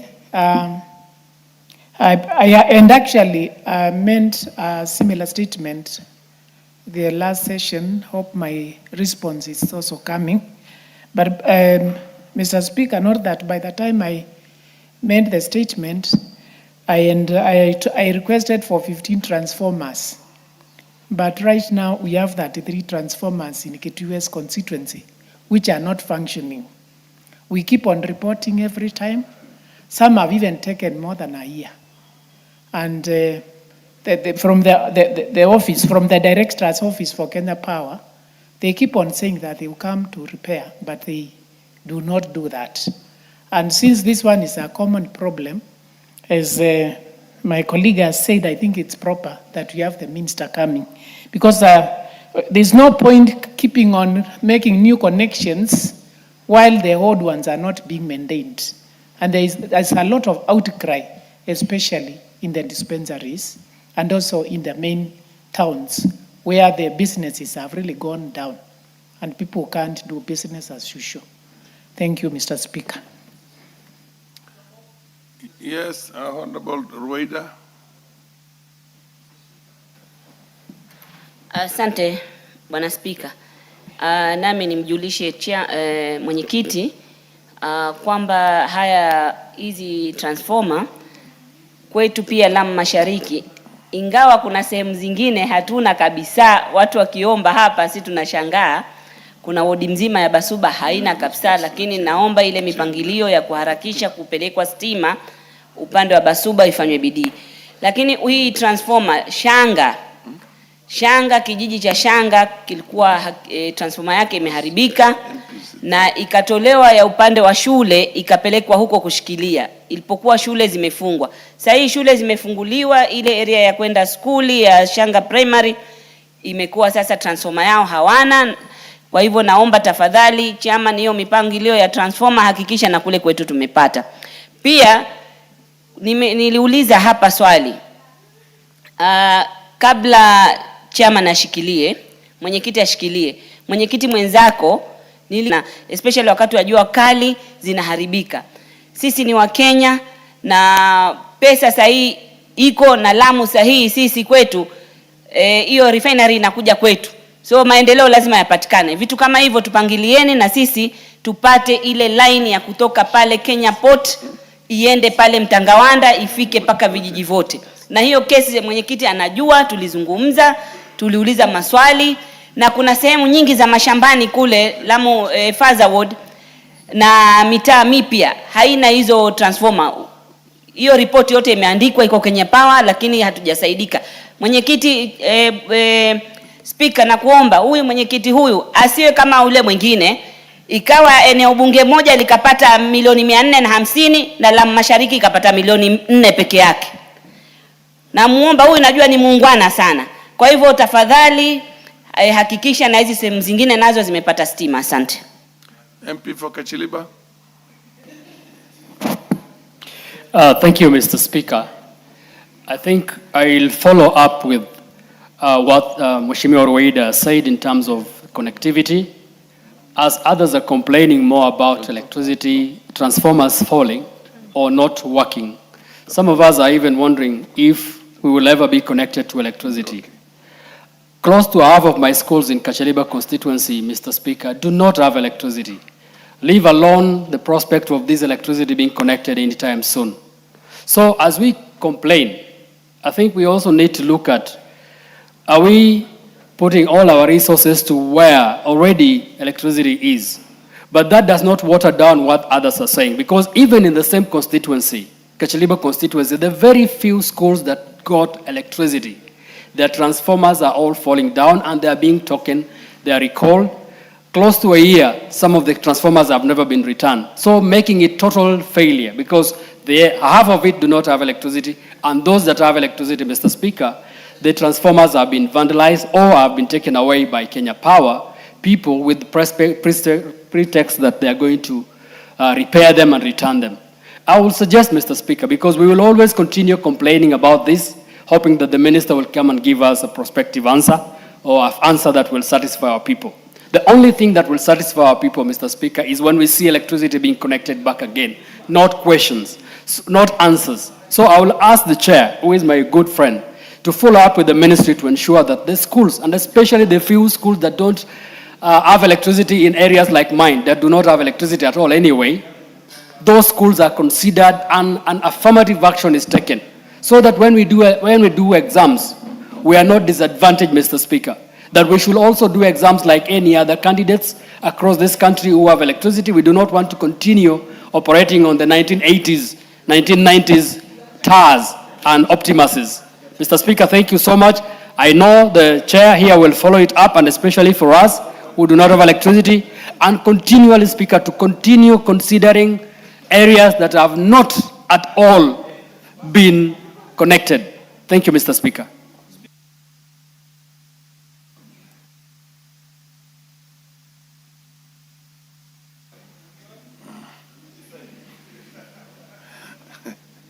Karema.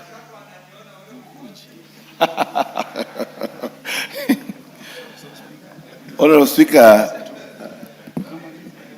as we agree with the report by the Chair Energy Committee. Honorable Speaker, the issue of electricity connectivity in this country of late has become a very controversial issue. Honorable Speaker, I come from Embu County, and during Olkalao elections, there was a rumor that transformers are coming from one side of Mbeere North being taken to Olkalao for campaigns. Honorable Speaker, I also met the chair there campaigning for the UDA candidate. And Honorable Speaker, I want to actually caution the chair not to fall into the trap of using electricity as a campaign tool when there is a need. There is a very serious need to map the country, know where electricity is not well connected, know where transformers have become obsolete, and Honorable Speaker, act with speed, put in budget, look for partners, so that, Honorable Speaker, every part of this country should be connected to electricity. We are in the 21st century, Honorable Speaker. We should not be having problems of electricity connectivity in this nation, Honorable Speaker. And as we speak about maintenance, I also want to tell the chair that he should be very keen to ensure you don't, Honorable Speaker, risk the lives of Kenya Power employees. I found in my constituency, Honorable Speaker, some people removing the transformers at night for maintenance, and they were almost lynched. And Honorable Speaker, I wondered what kind of operation could Kenya Power be doing with transformers being removed at night. It is important as we look at how we are going to maintain electricity transformers. Yes, what's your point of order, MP for kisses? Sasa wewe. Mheshimiwa, you can sit down. Mheshimiwa, listening to my good friend Honorable Mugunji, and I love his debate, but is it in order for him to mislead the country, knowing that the company Kenya Power operates 24 hours, in fact, including having an emergency office that they can undertake an emergency responsibility or calls for that purpose to be treated like there should not be undertaking their duties at night? It is something that he should be, if he doesn't know, then be informed that that department or that company operates 24 hours. What's your point of order? You are informing me and I have not requested for your information. Honorable Speaker. You have not raised a matter that essentially is a point of order. The information you're raising, and in any case, he said, why would they be removing a transformer at night which is functioning? Yes. Isn't that what you said? Yes, that's what I said, Honorable Speaker. And I was giving actually a case of in my constituency that has happened. And as I conclude, Honorable Speaker. And the issue here is, which if I may get you right, is that there are functioning, what do you call, transformers that are being moved from place to place. Exactly, Honorable Speaker. Okay. And I need a clarification from the chair. I saw him campaigning very seriously with 1.2 million in Olkalao and promising people electricity. And Honorable Speaker, I would wonder whether he will still continue and complete those projects now that they lost the election. Thank you, Honorable Speaker.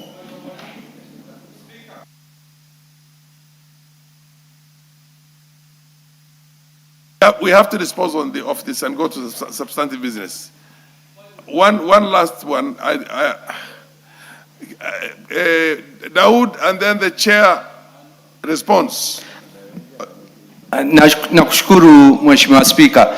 Mheshimiwa Spika, kwanza nimkosoe ndugu wangu Mkunji akiwa anasema kwamba kuna transformers zilitolewa Mbeere North hazikurudi. Anafaa atuambie kama hizo transformer alizikuta zina namba zilienda Olkalao vile ametaja mwanzo.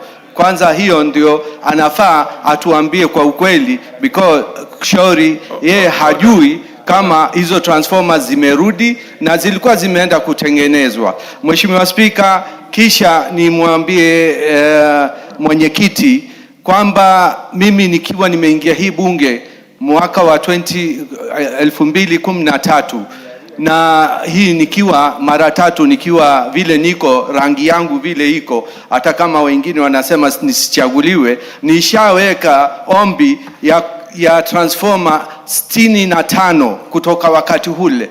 Nimepata 20 mpaka leo, na bado haja yangu bado ni 65. So ningeomba mwenyekiti, siku moja tumuite waziri na katibu mkuu wa wizara wakuje hapa tufanye kamkunji, tujue ni nini inatukumba, kwamba hatuwezi kupata hizo matransformers, na pia watu wetu hawezi kupata nuru. Shauri tuko na shida, unajua wengi.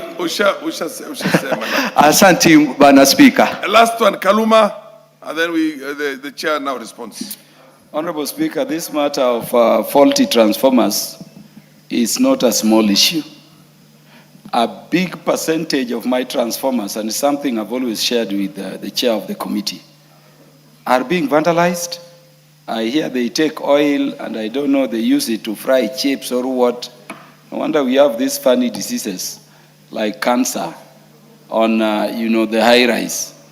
But Honorable Speaker, when you look at how they are being vandalized, I personally want to think and believe that KPLC officers themselves are doing that vandalism. There is no way, Honorable Speaker, you can go deep in the village and you get a transformer removed by those ordinary villagers. There is no way you can have, if you see how they cut the wires, I hear they are taking the copper wires for scrap metal and other uses. But the manner it is done and the timing confirm that it is people we employ under KPLC who are doing that thing. And I think we want to request the chair and the Ministry of Energy to check on their own officers. I have a case in Homa Bay Town, Honorable Speaker, where a KPLC vehicle itself is seen, on a transformer. After that, it disappears completely. In Homa Bay Town, I have transformers and electricity poles along very many schools. They have been lying down, risking the lives of students, pupils, people for years. And you send messages to the offices, they do nothing. You go between Olodo and Nyakaiya, the poles have been lying on the road there for over 1 year. You go between La Ruga Road, the poles are lying there with the electricity lines. And we've had even cases where, Honorable Speaker, people who do not know what power is touch those wires, and we have deaths. I wanted to request the chair to investigate this matter, deeper, and while doing so, also ensure that there is equity in terms of electric power penetration in the country. Honorable Speaker, I lead a town constituency, Homa Bay Town, but I'm not even at 33%. Yet some regions are already at 100%, others are 80%, others are at 70%. There is need for equity, Honorable Speaker. There is need for equity. But this thing of transformers is making it impossible for our students to study, and it should be, looked into. I thank you, Honorable Speaker. I think I'll now ask the chair. If electricity is just another very emotive thing and every member wants to...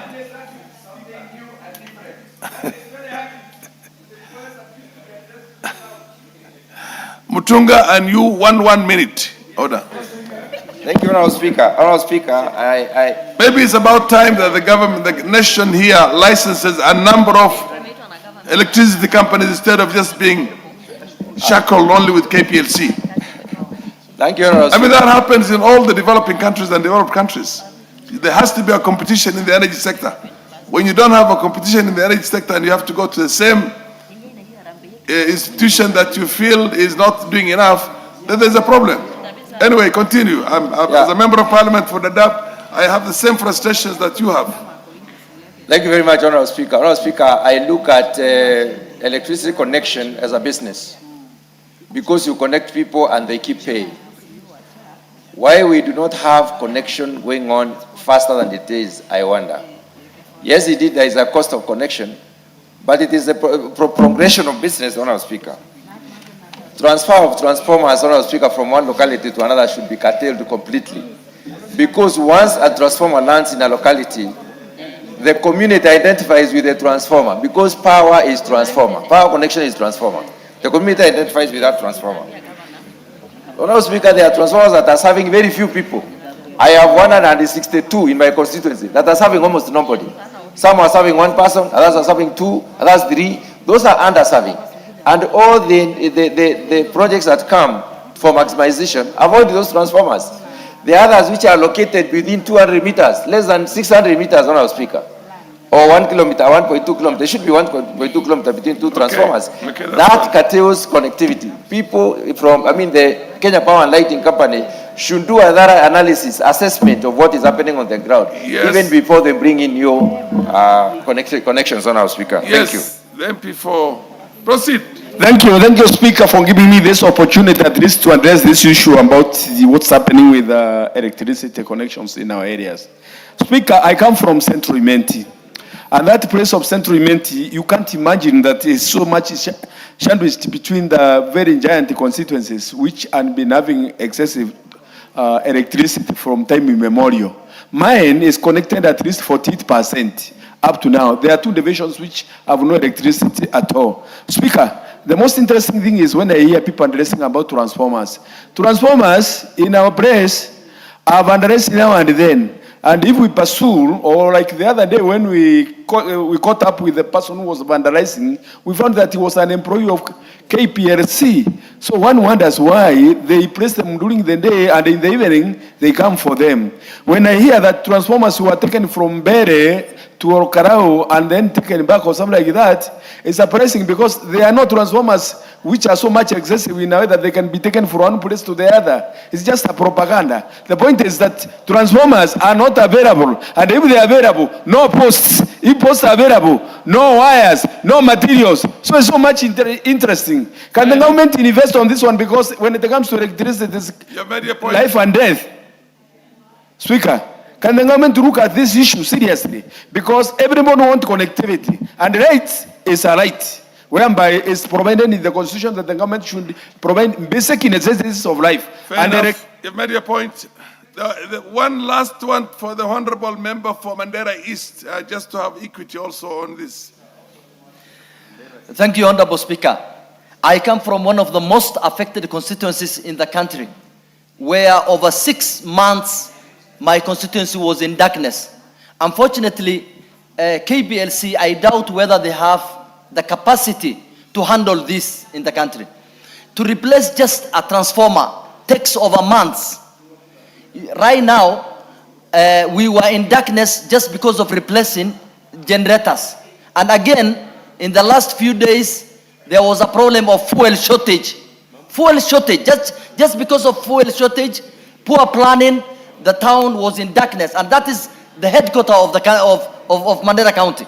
This is a problem. And I think we need to recommend as a house to make sure we have several other companies to be given licenses so that they can compete with KPLC. The other problem, Mr. Speaker, is that the companies that were given COSAP, the COSAP that were given recently, the ones that were given to REREC is already done.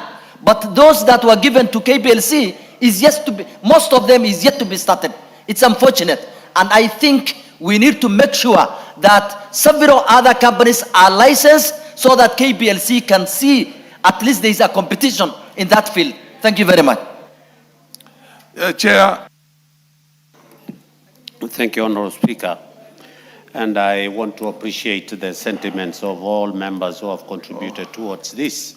On a question that was asked by the Member of Parliament for Kuresoi South regarding transformers in the country. Honorable Speaker, I do appreciate the concern that is being raised by members. And as Honorable Mtunga has just indicated, Honorable Speaker, it is true. In this country, I think as a committee, we have put our foot on the ground and we have insisted on matters to do with equity, where other areas are electrified. We have put some more resources towards, a case in point, Honorable Speaker, is the last supplementary budget, where we gave the North northeastern part of this country, a staggering 1.2 billion shillings, to be able to go towards the off-grid issues that affect that region. And as a committee, we are committed that the issues which have been raised here, and especially what Honorable Mutunga has indicated. Prior to this, you would find Gikaria, because I'm a chair and I have a farm someplace in Naivasha, I have a transformer serving myself only. And if you look at the returns out of that transformer, is basically, it's not commercial, it has no commercial value. And I want to indicate what Honorable Mutunga has indicated. And we have actually told KPLC that they need to get value for each and every transformer through what we call maximization or the last mile connectivity, Honorable Speaker. And it is unfortunate that, yes, Kaluma has been indicating about his area, among others. I totally agree with all the members here, but also to dispute what Honorable Mukunji was saying. Honorable Speaker, in what he was indicating that some transformers were removed from the area to, it is not true. And as Honorable Ruto indicated, Kenya Power is a 24-hour company that runs. It has, if they have an emergency section, department, that if you make a phone call, they are always there to be able to. So you will find people at night trying to address an issue of a blackout or something, and not necessarily removing of transformers. If it's about removing of transformers, that is another case. But you will find KPLC employees working. Lastly, Honorable Speaker, on matters to do with vandalism, Honorable Speaker, KPLC has adopted a procurement procedure where they have contractors for different regions. And what they have done to address vandalism is that those pre-qualified contractors of, say, North Rift, they are known. And each and every transformer that is vandalized, they are responsible. They will, because they are the ones who are within that area and their workers. So again, is it the Kenya Power employees who are doing vandalism? No, Honorable Speaker, because we have those contracted, pre-qualified, so that they can be able. And lastly, Honorable Speaker. Point of order. What's your point of order? My point of order is that the chair for Energy Committee is speaking as if he's the Cabinet Secretary or the Managing Director for Kenya Power. I think, Honorable Speaker, the members have raised very pertinent questions. It is only in order that you order that the minister appears before this house so that the chair can stop from talking as if he is the minister, as if he is the managing director of Kenya Power. That is what we should do so that we can make progress on this matter so that Kenyans can have power. And the issues of transformer vandalism can be addressed. We go wrong when the chair of this house begin to speak as if they are cabinet secretaries. When they talk, nothing is implemented. We don't make progress. So the chair should just sit down so that you order that the minister appears before this house so that the issues that members are raising are addressed conclusively. Unfortunately, Honorable Baraza, I'm responding to a point of order. Honorable Baraza, it is a system that we have in our constitution. This is not the parliamentary system where ministers used to be members of parliament and would be responsible on the floor of the house and give undertaking that essentially binds the executive. But right now we have a system, a kind of a hybrid system, and that hybrid system gives that responsibility to chairs of committees. But nonetheless, you're also on a point of order, Karemba.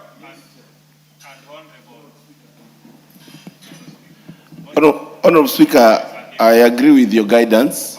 Order, yes. I fully agree with your guidance, but Honorable Speaker, I would also like to caution the chair, without providing proof and evidence, he cannot dismiss members' sentiments. I think the best response from the chair would have been that we are going to investigate especially on matters to do with Kenya Power employees taking transformers at night that are working. Honorable Speaker, thank you. What's your point of order, Honorable Bukose? Honorable Speaker, you know my friend, the Honorable Didmus Barasa, who is also the incoming governor for Bungoma. Although my sister's son, the Honorable Major Waluke, does not agree, he's also the vice chair of the transport section. So he understands the response that is being given by the chair. Thank you, Honorable Speaker.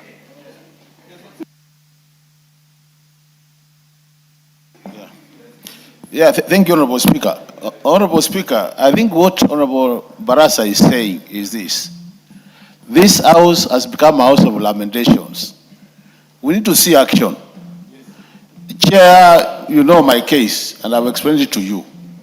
Can you please take action? Let's stop talking. We talk too much. Can we see action? Then we'll appreciate you. Thank you, Honorable Speaker. How does he give action? A chair here cannot direct. Order. Order. A chair, you need to understand the philosophy or the construct of our constitution and the way our system works now. And those are the kinds of things that at a very high intellectual level we need to get together and see whether the kind of system we have on the 2010 constitution, is it working for us? Because a minister has the authority. He has the power or she has the power, but she has not the accountability to Parliament. Accountability falls on a chair who does not have requisite powers also to direct the minister or to direct people in the government parastatals. I don't know if the chairs expressing the frustrations that I think you all have. Yes, Honorable Dr. Professor. Thank you, Mr. Speaker. You know, when a chair presents a question from a member and presents it to the floor, he must have interrogated that question. He must have been satisfied with the response he received.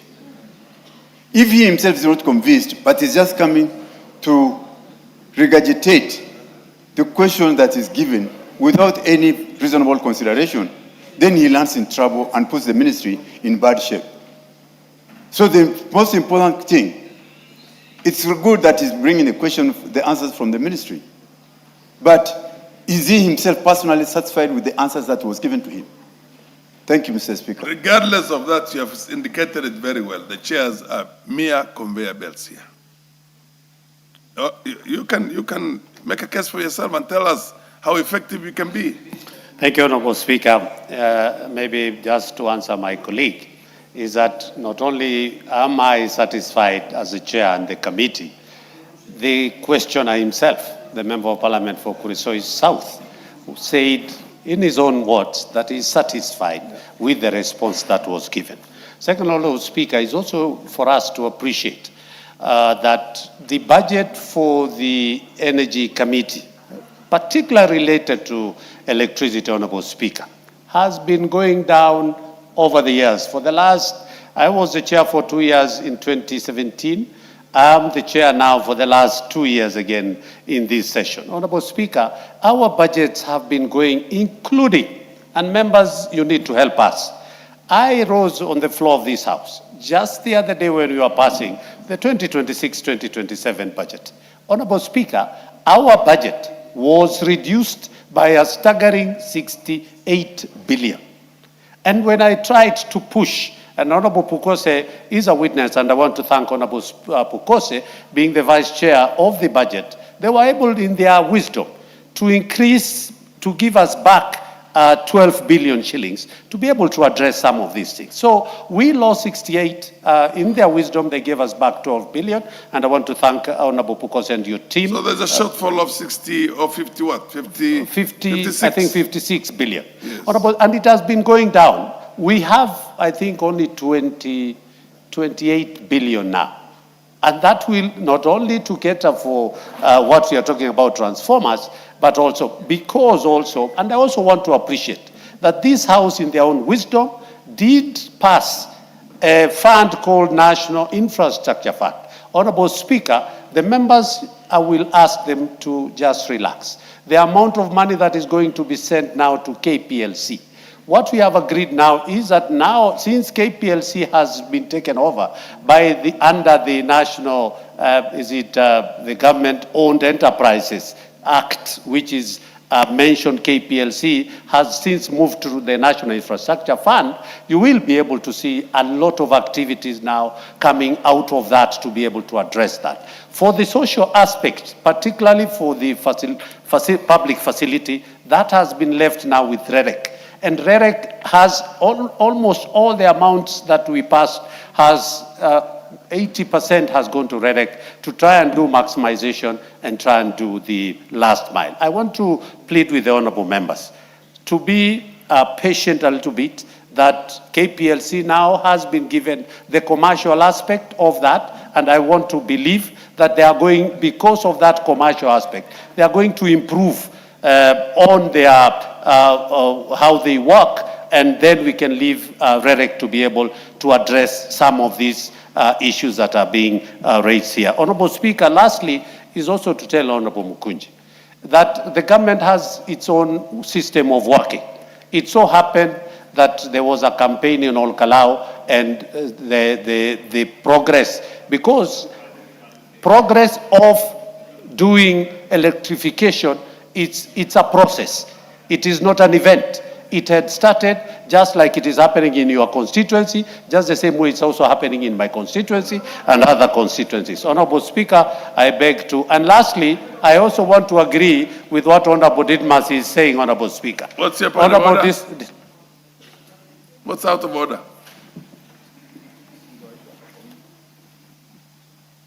What's out of order, Honorable Kimilu?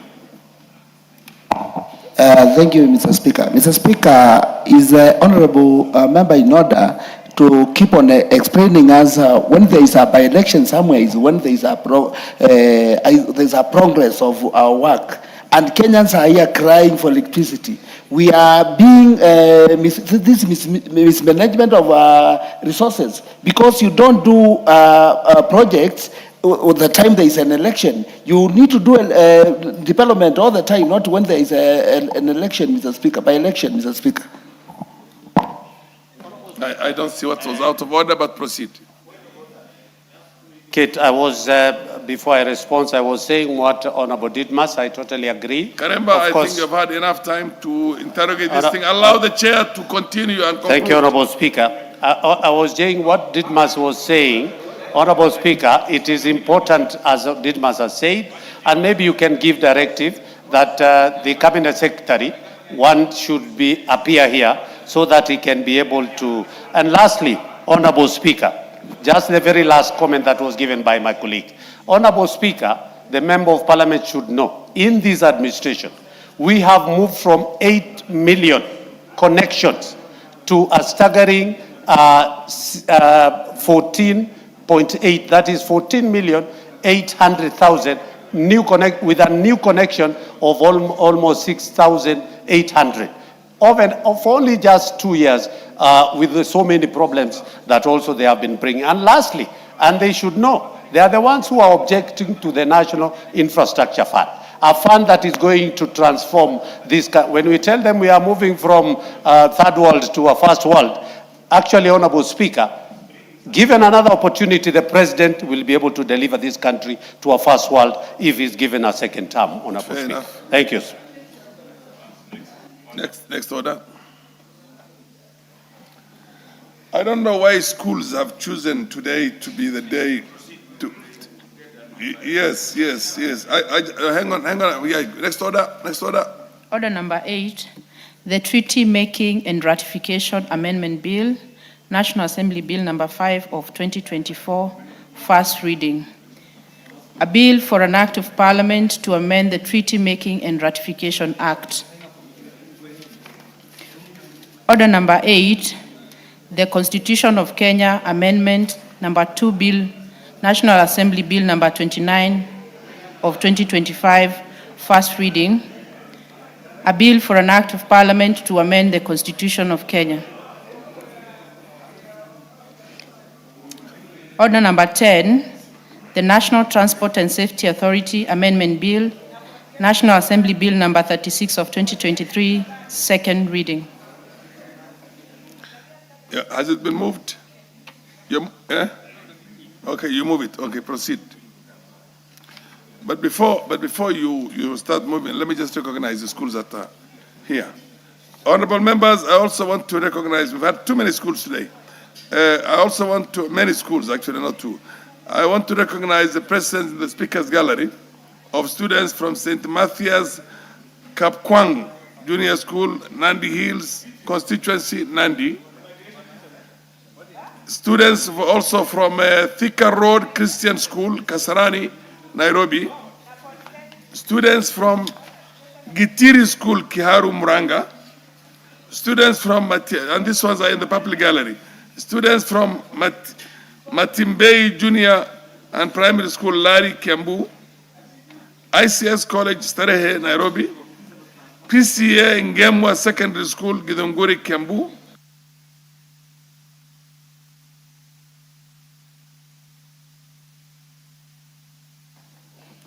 And finally, in Duluni C School, Mwala, Machakos. These are 7 schools. And let's take as little time as possible. Any member who wants to give them a word of encouragement? Members, give these youngsters who are the future leaders of this country and the future of the country itself words of wisdom and encouragement. MP for Keses, proceed.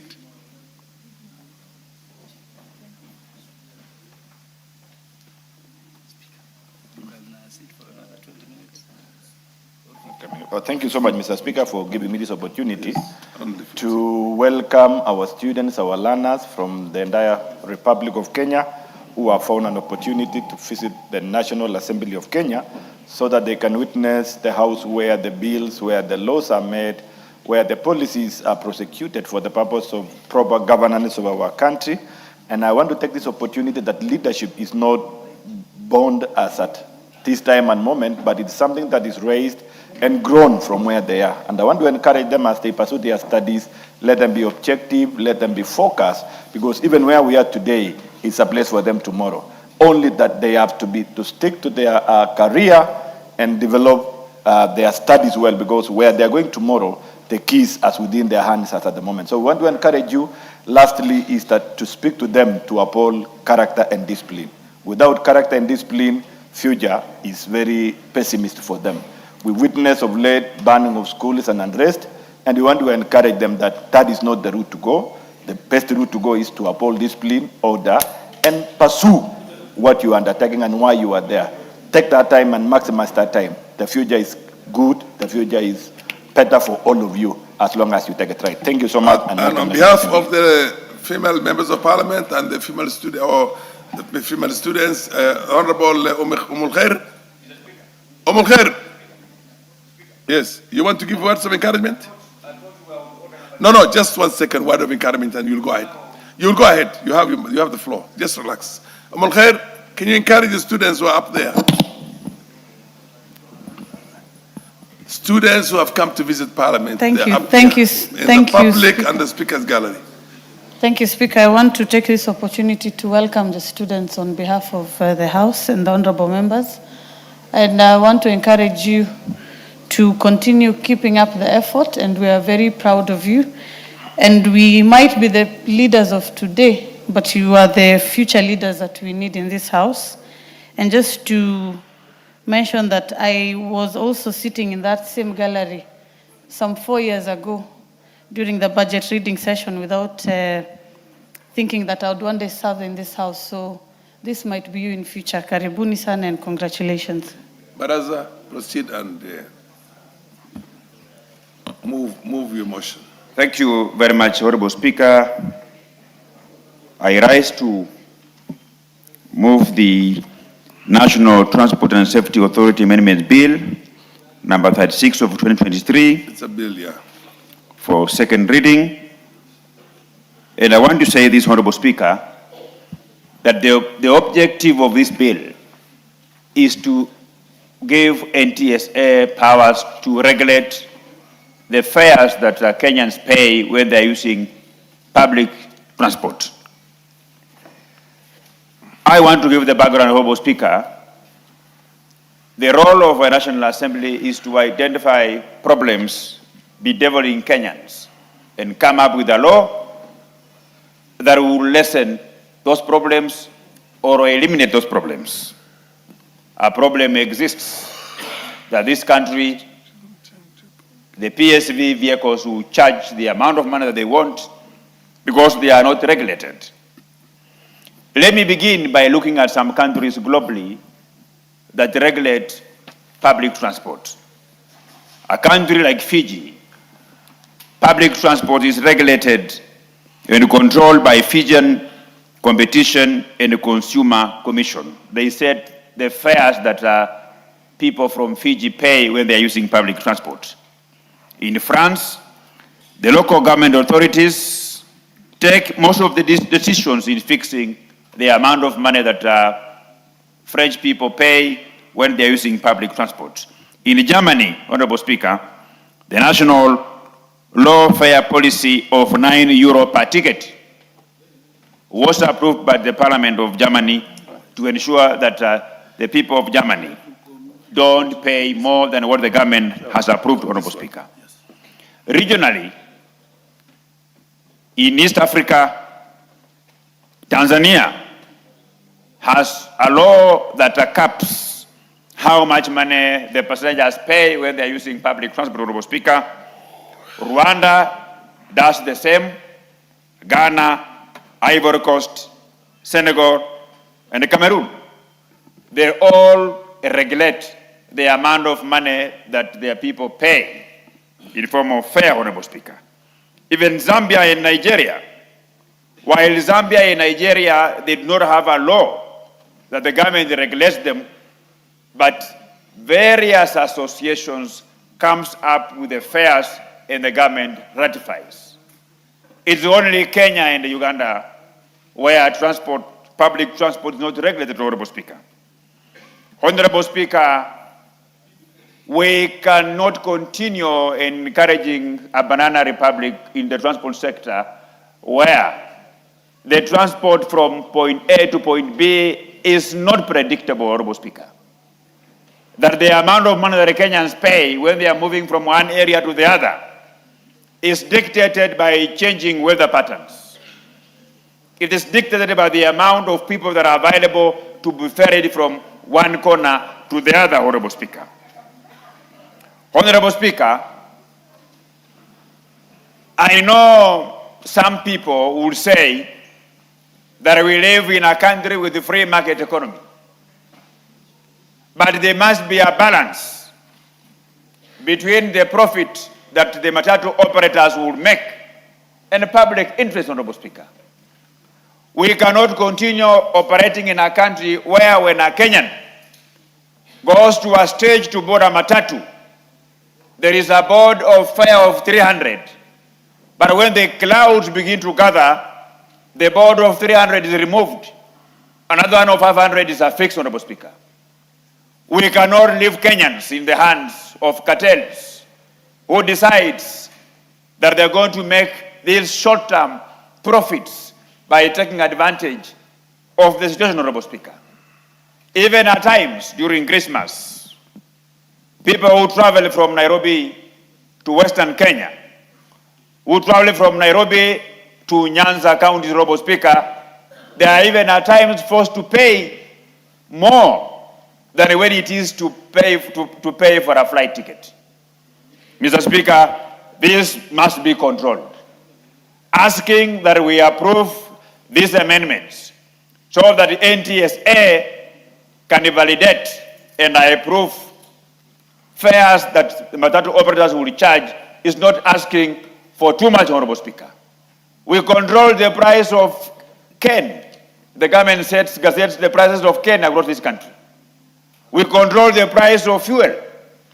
We control the price of very many things because we want to protect Kenyans from being swindled by cartels within the matatu sector, Honorable Speaker. Even the matatu operators themselves, the owners of those matatus, Many times they don't get that money that the conductors are charging exorbitantly. But they will put the money in their pocket, Honorable Speaker. So this law will bring a balance between the operator costs and the public interest, Honorable Speaker. This law will bring order and stop cartels within our transport sector. This law will ensure that the fares that Kenyans are budgeting for is predictable. When Kenyans earn a salary, they budget this amount of money. How much they will spend it on rent, how much they will spend it on transport. A Kenyan who left his or her house in the morning paying 100 shillings should be able to know that he or she will use the same amount of money in the evening to go home. But we cannot continue subjecting them to unpredictability, where you have 100 shillings, you have 200 shillings, it appears like it's going to rain in the evening, then you are told fare to take you back home is 500 shillings. We must control. Every sector must be controlled. While we appreciate that the matatu sector is a subsector like any other subsectors, and that they need to make profit, but they should know that in any business, you can either break even, you can make a loss, you can be making profit as to when you require. So we must control and regulate the amount of money that Kenyans pay in the name of fares, Honorable Speaker. Honorable Speaker, this law will stop this mentality of short-term super profits, where you know that you have a few things to run in your house, and you are a matatu operator, you are a conductor, you take advantage of clouds gathering, then you increase the fare because you want to solve all the problems in your house by charging exorbitantly of the people that are giving you business. Number two, when we give NTSA the mandate to control these fares, then Kenyans will have a place to go and complain when they are being charged exorbitantly. As we speak today, a matatu operator will charge the amount of money he or she wants. The pedestrians, the passengers have nowhere to complain. Mheshimiwa, Mr. Speaker, we as a house, we must save Kenyans from the endless suffering where they pay exorbitant fares from one corner to the other, while we know that businesses should be left to operate freely, but there must be some laws of some sort to ensure that they don't take advantage of the Kenyan people to charge fees exorbitant. So, with these very many remarks, Honorable Speaker, and before I ask Honorable Ruto to second, I want to make it clear here that I have a report that the Committee of Transport and Infrastructure deliberated upon. And I read that committee, they said that they are rejecting this bill in its entirety. But I think from where I sit, the role of a departmental committee insofar as the members' bills is concerned is to check two things. Number one, whether it's money bill or not money bill. If it is a money bill, they will refer it to the relevant committee. Number two is to check whether the bill is constitutional or unconstitutional. If the bill is constitutional, then it should pass to the second level.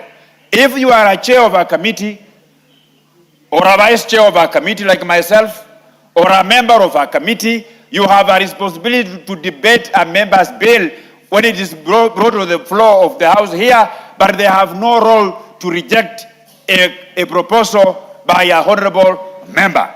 A proposal which is constitutional, which doesn't conflict any other existing law, which is not a money bill, it should be left to Kenyans through their elected representatives to make a decision.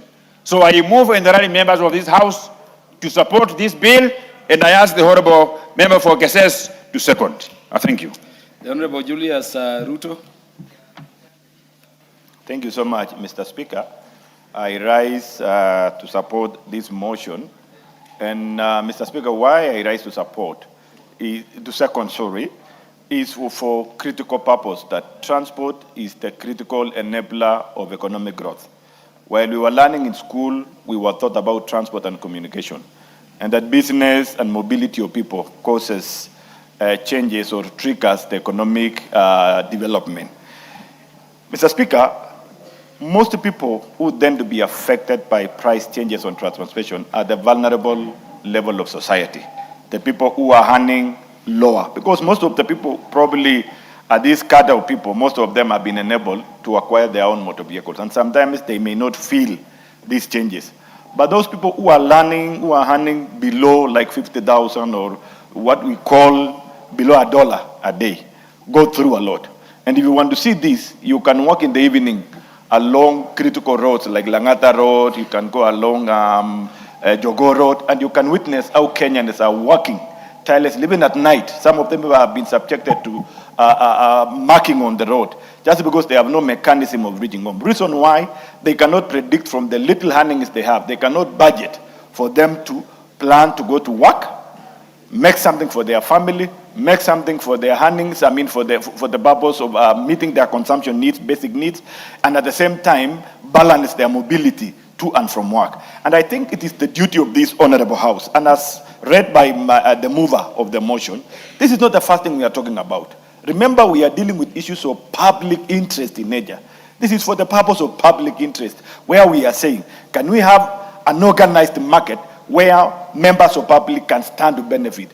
As we look at the fuel sector, it had to go to a level of establishing an entity called IPRA that at the moment are the one who are giving Kenyans information for them to plan, knowing that in this preceding the forthcoming 30 days, the fuel price will oscillate around this area. And for that purpose, you're able to plan. So what we are saying, what evil do we have if we sit down and say, we don't want to control this sector. We don't want to limit the challenges that this sector are going. We want to allow a market that it can absorb the challenges that they are going through. On the other side, as the government seeks to intervene on the problems like motorable roads, like ring roads, especially in Nairobi now, where there are many roads that have been opened up to lower traffic, because that has been the biggest challenge transporters have been going through. Traffic are stalling on the road for a long time, using a lot of fuel. Well, the government has seen to invest enough to create intervention and progressively trying to address these issues. How shall we transit this investment into a benefit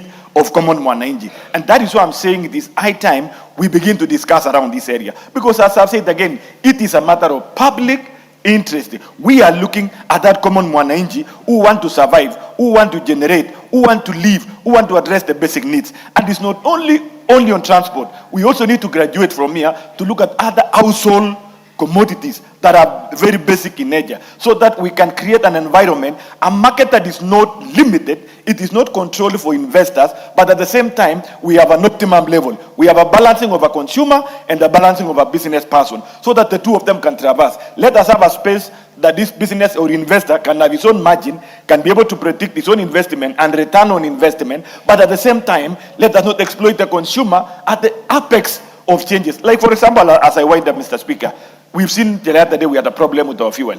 Prices shot.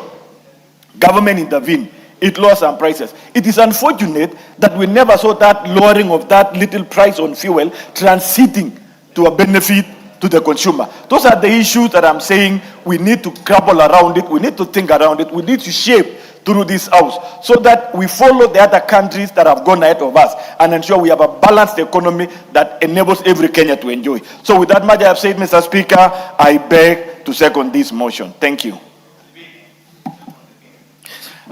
Sorry, Mr. Speaker, I'm guided well. I beg to second the bill. Thank you. Honorable members, this is a very short bill.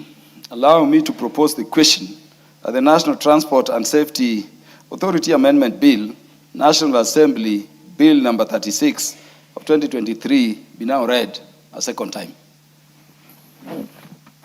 The Honorable Mutunga will be followed by the Honorable Jack Wamboka.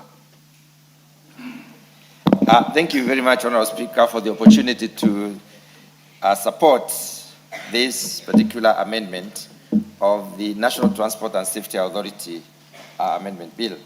Honourable Speaker, this bill brings in very fundamental changes, though very few, which are missing in the Principal Act. Honourable Speaker, we all are aware the causes of changes in fares in this country. And I'm sure most of the members seated here, and almost all of us, can attest to the fact that whenever these causes, for instance, cost of fuel, if the cost of fuel increases, then fares change positively, or they increase. But, Honourable Speaker, we have witnessed cases where the cost of fuel goes down thereafter. But we've never had any instance where the fares go down. That is because the industry is left to regulate itself. And the self-regulation, Honourable Speaker, is sometimes not the best. So, the Honourable Member, the Didmas Barasa, has brought in these amendments to basically try and contain these unregulated changes. It brings in the mechanisms to determine fares. There must be a way of determining fare, especially per distance, or probably depending on the areas that are served, if there are areas that suffer a lot of traffic jam.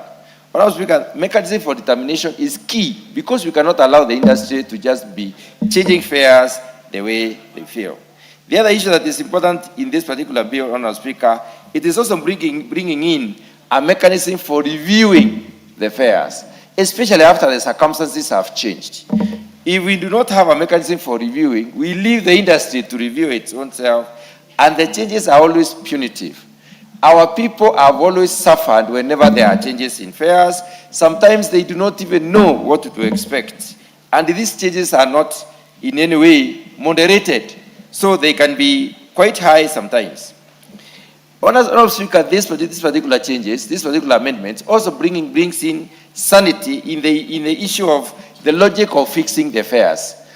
What are the determinants in deciding how much fare should be changed? It also brings in the matrix of enabling the fares, the fares to be moderated, or rather the matrix that enables predictability. Predictability is key for planning. Predictability is key for people when they need to use their money. Everybody who uses public transport in this country must be, first of all, think through and decide how much I'm going to use to reach a point A and point B and back. Without such a mechanism, it is not possible. But Honourable Speaker, when it comes to investment in the transport industry, there is also no regulation. Anybody can enter into the transport industry as long as you pay the due licenses and as long as your vehicle is roadworthy. Therefore, Honourable Speaker, we have large and small and extremely small transport systems in this country. We also need to be looking at what do the others do? What have the others done across the world? Wherever you go outside this country, especially in Europe and America, you'll find that fares are much cheaper than here. The reason being that they are regulated. And the reason also being that those who want to travel in comfort need to pay more because they can afford. Those who want to travel in public, also still in comfort, there are larger, more amenable, transport systems that are available for people to use. So, Honourable Speaker, this, let alone kind of disregard that has been given to this particular industry, has led to investment in very small transport systems. And the small transport systems, Honourable Speaker, are always very, very expensive. That is why the bill proposes that we should have a regulatory mechanism. It does not bring in added cost. It recognizes NTSA as one of the organizations that can do this regulation. And I believe NTSA has the capacity, and NTSA is good enough to do this particular kind of regulation. Honourable Speaker, there is this paradox on the control of fares, especially when fuel goes down. Whenever fuel goes up, fares increase. But when fuel goes down, fares remain the same. So we need a regulatory mechanism. Honourable Speaker, such regulation will trigger some changes in the industry. If fares are regulated, then we are likely to see a situation where we are going towards cheaper. And the bigger it is, the cheaper it is. And we are not saying that Kenya should not invest. There's no need of investing in 15 matatus, 15 small, carriers like pro boxes. It is possible to probably invest in one bus instead of investing in 15 of those, or 2 buses, for instance. We need to move into that direction. Or else, because sometimes these issues come up and they bring in a lot of heat in the industry. And we have a lot of strike. I remember one time Kenyans walked for about 2 weeks. And they said, we are working so that we can bring sanity into this industry. And that time, there was some kind of regulation, and the fares went down. For us to have a sustainable mechanism of reducing the fares or managing the fares in this country, we need a law. And these amendments, therefore, are in good faith, and that is why, Honourable Speaker, I support the amendments by the Honourable Didmas Barasa. Thank you very much. The Honourable Jack Wamboka. Whereas, Honourable Speaker, I want to support this bill.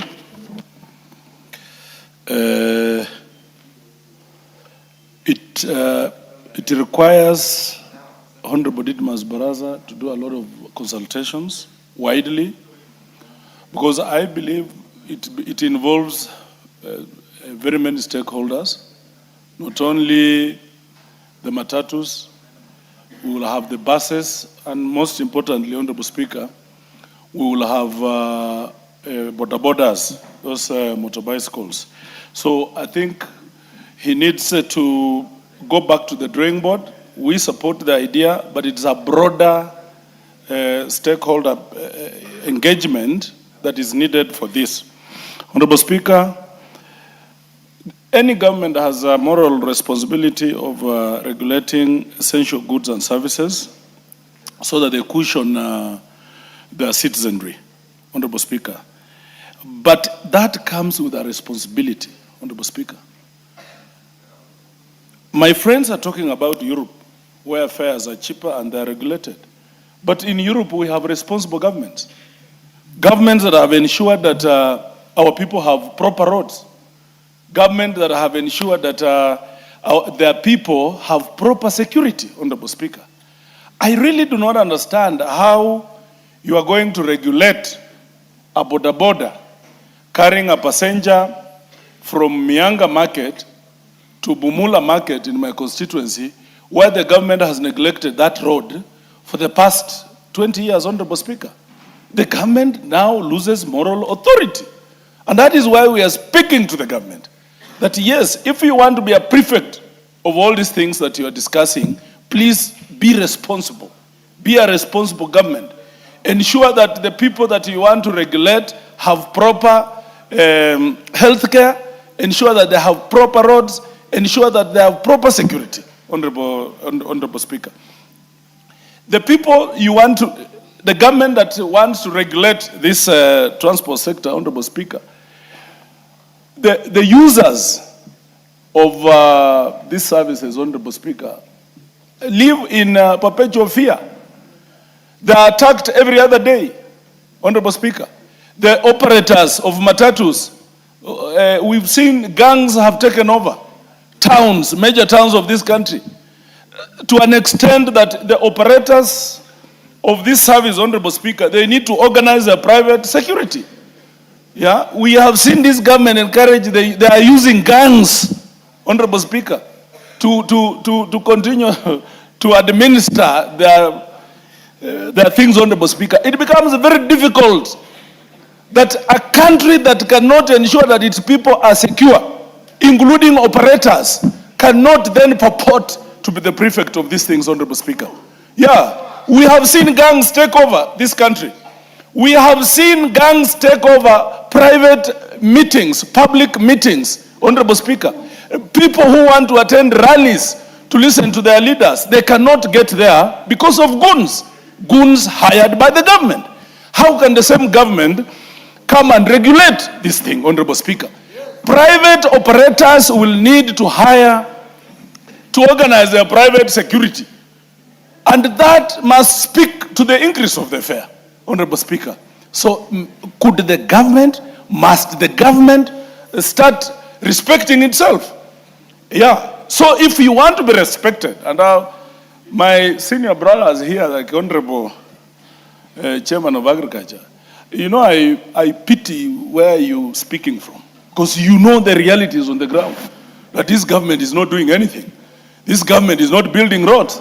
This government has not ensured that Kenya is secure, that the people that you want to transport from point A to B are not secure.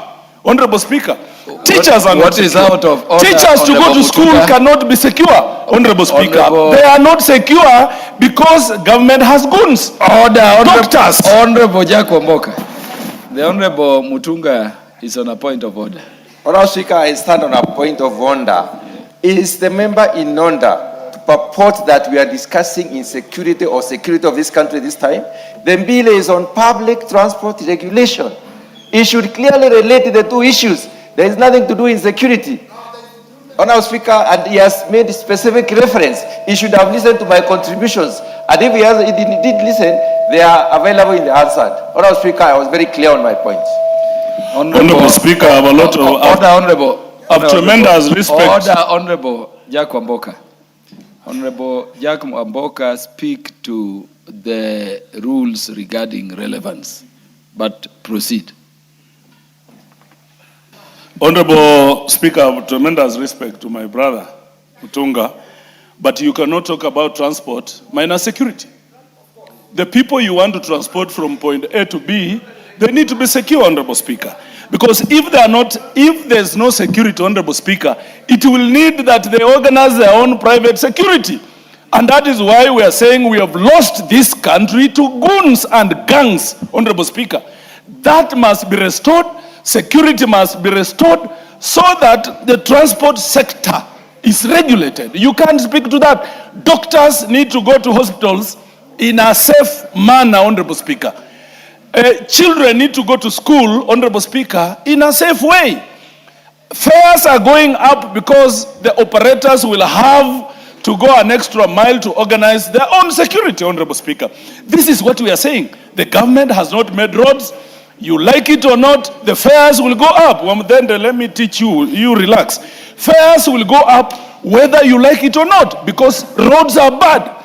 Cost of maintaining motor vehicles, buses, border borders is going up. This government told us there is a bottom-up government, Honorable Speaker. Honorable Beatrice Elachi is on a point of order. Honorable Speaker, you'll add me some time because they are disturbing. Mr. Speaker, is my colleague in order to tell Kenyans here on the floor of the House that whether they care or they don't care, and yet we are amending laws here, that their fares will go up. Our communities now must know we have no power. Fares will just go up. Is it in order to tell Kenyans that? Are you saying that these operators are more powerful than the clients they carry? No, it cannot be. Speaker, you'll add me 2 minutes, but you can see these are just distractions. I'm building context in this manner, Honorable Speaker. That if roads are bad, cost of maintenance on pikipikis and matatus and buses will go up. That has to be taken care by someone. If security is bad, it will force the operators to organize themselves to hire private security, which will bring the fare up. I don't know what bit doesn't Madam Elachi understand. We are dealing with a government that says they will bottom up every sector. And we are talking about transport sector. The biggest contributors of this sector are border borders. Are border borders happy? No, they are not. Are Mamambogas happy? No, they are not. That they need to take the fresh produce from their farms to the markets to use transport which has escalated because of these things. They are not. Honorable Speaker, this government lied to our people. This government, at the right time, they must go. Thank you. The Honorable Beatrice Elachi will now make her contributions. Thank you, Mr. Speaker. Mr. Speaker, I rise to support this bill, this amendment bill on the national transport and safety. And Mr. Speaker, this is the only opportunity we have to really speak on this transport sector and ask ourselves as leaders, without bringing in the politics and everything that and the theatrics we have, and see how we can assist Kenyans, because we allowed ourselves as a country, Mr. Speaker, that our transport sector is more private. In many countries, the transport sector is managed by governments. But at the same time, I want to appreciate the Matatu Association because they work closely with government to ensure that whatever law or regulations we put in, Mr. Speaker, is adhered to. And Mr. Speaker, when you look at our transport sector in Kenya, and I want to plead to the Matatu Association, that you can sit and come as the association, Mr. Speaker, especially in Nairobi. You are able to negotiate with government, partner with government, and do for us trumps. And still, you will manage it, but manage it in a better way, just the same way the expressway is being managed privately. And that is what we need to help the Matatu Association to understand. We are moving in a world where you must now come out of these small matatus and reorganize the sector better, allow the sector and NTSA to even have a free toll where I can complain when there is an issue, allow the sector to respect that even in adjusting that fare, you can put your fares, display your fares, those consumers to know that today when I'm working at this Matatu stage, my fares are at this level. Display them. That's what Kenyans will want to see. Mr. Speaker, Kenyans will want to see when there is a temporary increase, there is a reason for it. They will appreciate that. And tell them that temporarily increase you have put. But the moment the fuel goes down, then you must adhere again to the rule. But you cannot just leave it at that. And I think this is what this bill is trying now to ensure we have regulations that we can respect. Mr. Speaker, it is important for the Matatu Association to communicate to the public in advance. And they have to also give dignity to the passengers they carry. You remember, Mr. Speaker, when Mishuki brought in the rules of self-belt. Today I can tell you in all our matatus in Nairobi, people are now standing again. They are so squeezed. But I hope the fares then are also affordable to the people. But you can't tell me you'll charge the same fare and people are standing. Even the border. You hear our colleagues, all of us here, we are speaking about goons. I don't know, who are goons? When you are running with them all over, when do they become goons? And when do they become, you are the one who is calling them, that tomorrow I'll have a rally, I need you. Let us stop it in this house. Let us be honest to ourselves. We have used our young people. We are the ones who use them. All of us, no politician here will tell me you have a goon. You have a young person you called in your boma when you are starting your rally. They are now, after they have done bad things, they become goons. No. Let us agree it is wrong what we have done, and we must sort out that problem. That when you call young people to be with you in your rally, give them the rules and regulations on how you'll want to see that rally. But not to come here and say we have, which goon? Kwani it has become an alien coming from the sky, dropping into your rally. No. But because they are doing wrong things is when we run away from it, yet we encourage it. So let us stop us. Any politician in Kenya, even the ones who are coming, you'll find young people in your home, even those you don't know, but they join you. That's how they come in.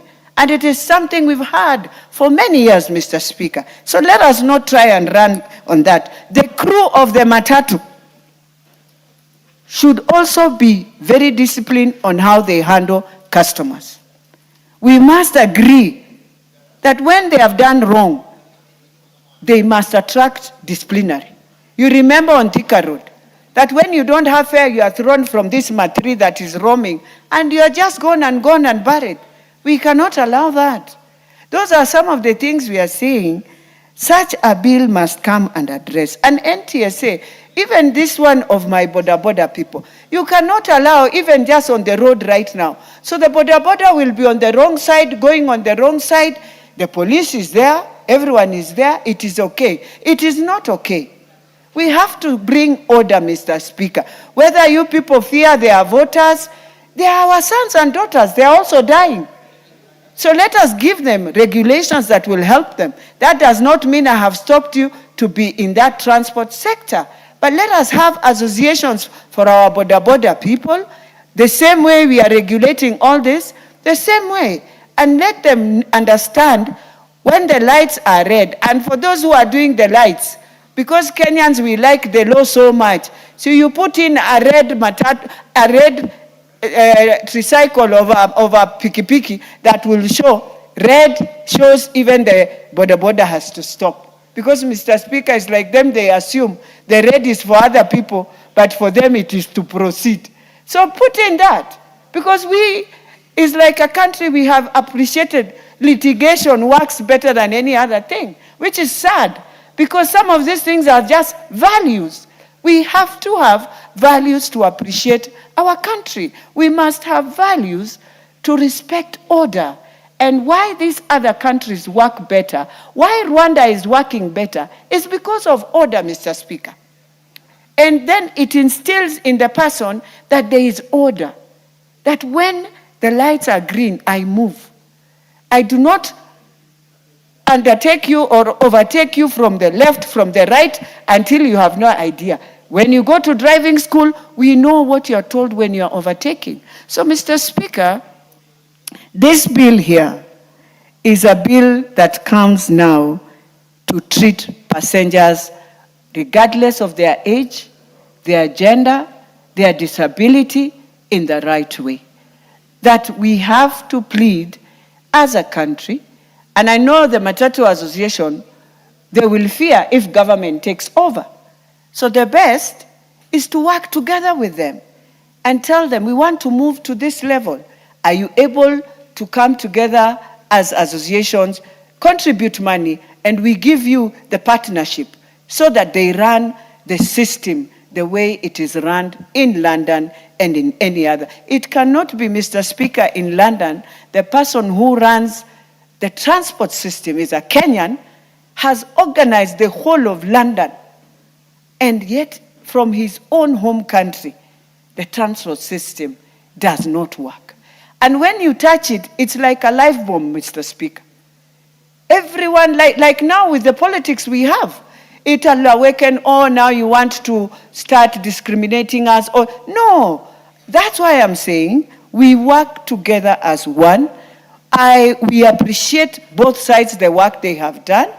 And if there's anything, we have to do it together. And so, Mr. Speaker, this bill, let us support it, not because of Didymus, not because of many other things. Let us not run away also because, oh, it is touching politics. No.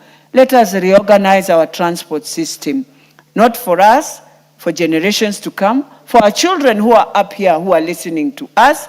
They will want to see a better system. I know they find themselves struggling, especially when the matatus are coming. Sometimes they will leave them because they are children. We have to put order. With those few remarks, I beg to support. Thank you, Honorable Beatrice Elachi. Honorable members, let me recognize and welcome all institutions and students visiting the National Assembly to observe the proceedings. In the Speaker's Gallery is St. Teresa Primary School from Nyeri Town constituency, from the great Nyeri County. Honorable members, they are led to the House by Sister Washira. Welcome to Parliament and be the great people you are. If I were to reiterate what the substantive speaker always says to all students, it is that the future of every nation sits in their classrooms, sits in the lecture halls. So you're the future, you're welcome to this House of Parliament where we make laws. Welcome. The Honorable Waluke is now recognized to make his contributions. Thank you very much, Honorable Speaker, for giving me a chance also to contribute. on this very important bill. Honorable Speaker, I'm supporting this bill because this country, Honorable Speaker, sometimes is messed by us politicians. Mr. Speaker, transport is very important tool in this country, Honorable Speaker. If we all agree together as politicians of this country, work together in harmony, Mr. Speaker, this country is on the right course. Mr. Speaker, I was in Singapore the other day, last month. I was there for 2 months. We went for benchmarking. And Honorable Speaker, the Singapore country, Mr. Speaker, I was there with this madam, honorable member. Honorable Speaker, the infrastructure of the Singapore as a country, Honorable Speaker, is amazing.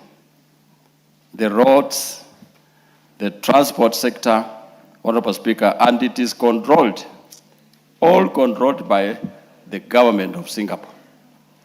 There is no matatus that can go on their own.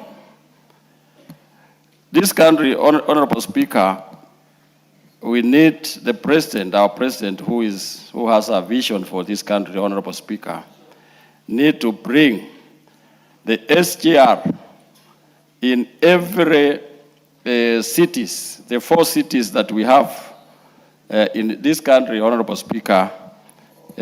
Our people need to use SGR for east transport, for east communication. Mr. Speaker, when you want to move from point one to another, you just pay and the ticket will come, show the distance that you are going, and it is very easy. Mr. Speaker, there is no mandamano in that country, Mr. Speaker, because the country rules is followed by every Singapore.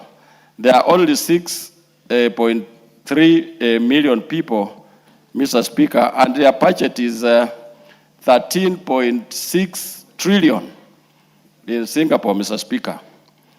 And the country has developed. So the president, I think, he thought wisely to see that Kenya should go the Singapore way. And if we all support the president, I think he has a vision and a mission and a direction to move Kenya to the Singapore way, and there will be no problem to any Kenyan, Mr. Speaker, if we go that way. Transport is the most problematic in this country, Mr. Speaker, because the matatu owners don't even benefit much. The people who benefit in matatus are those doubts, are the ones who benefit more than the owner of the matatus.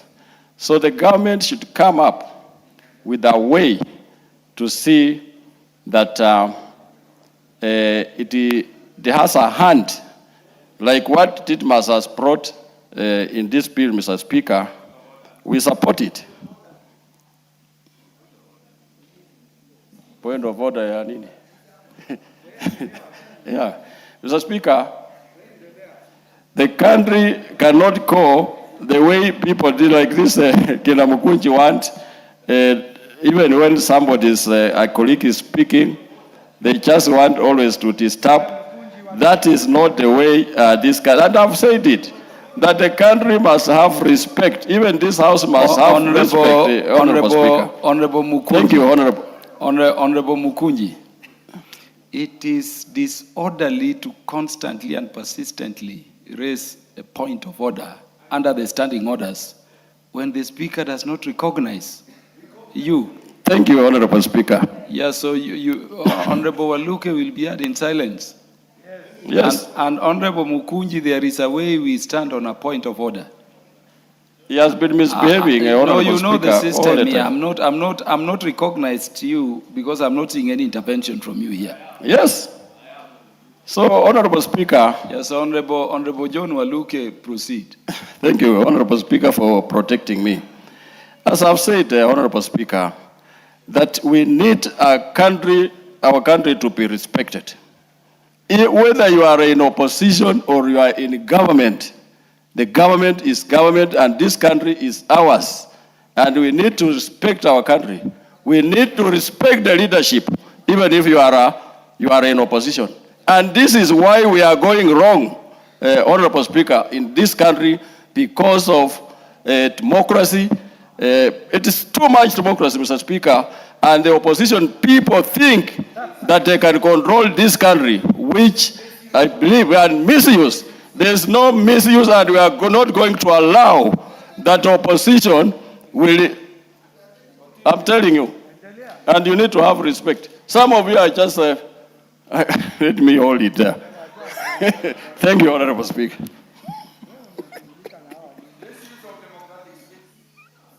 The Honorable,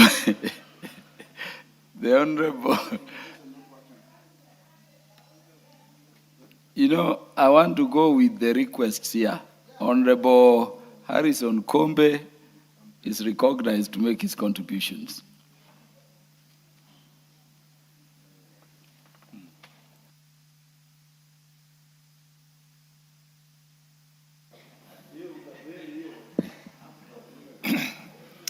Asante Mheshimiwa Spika kwa kunipatia nafasi nami niweze kuunga mkono hoja iliyo mbele yetu.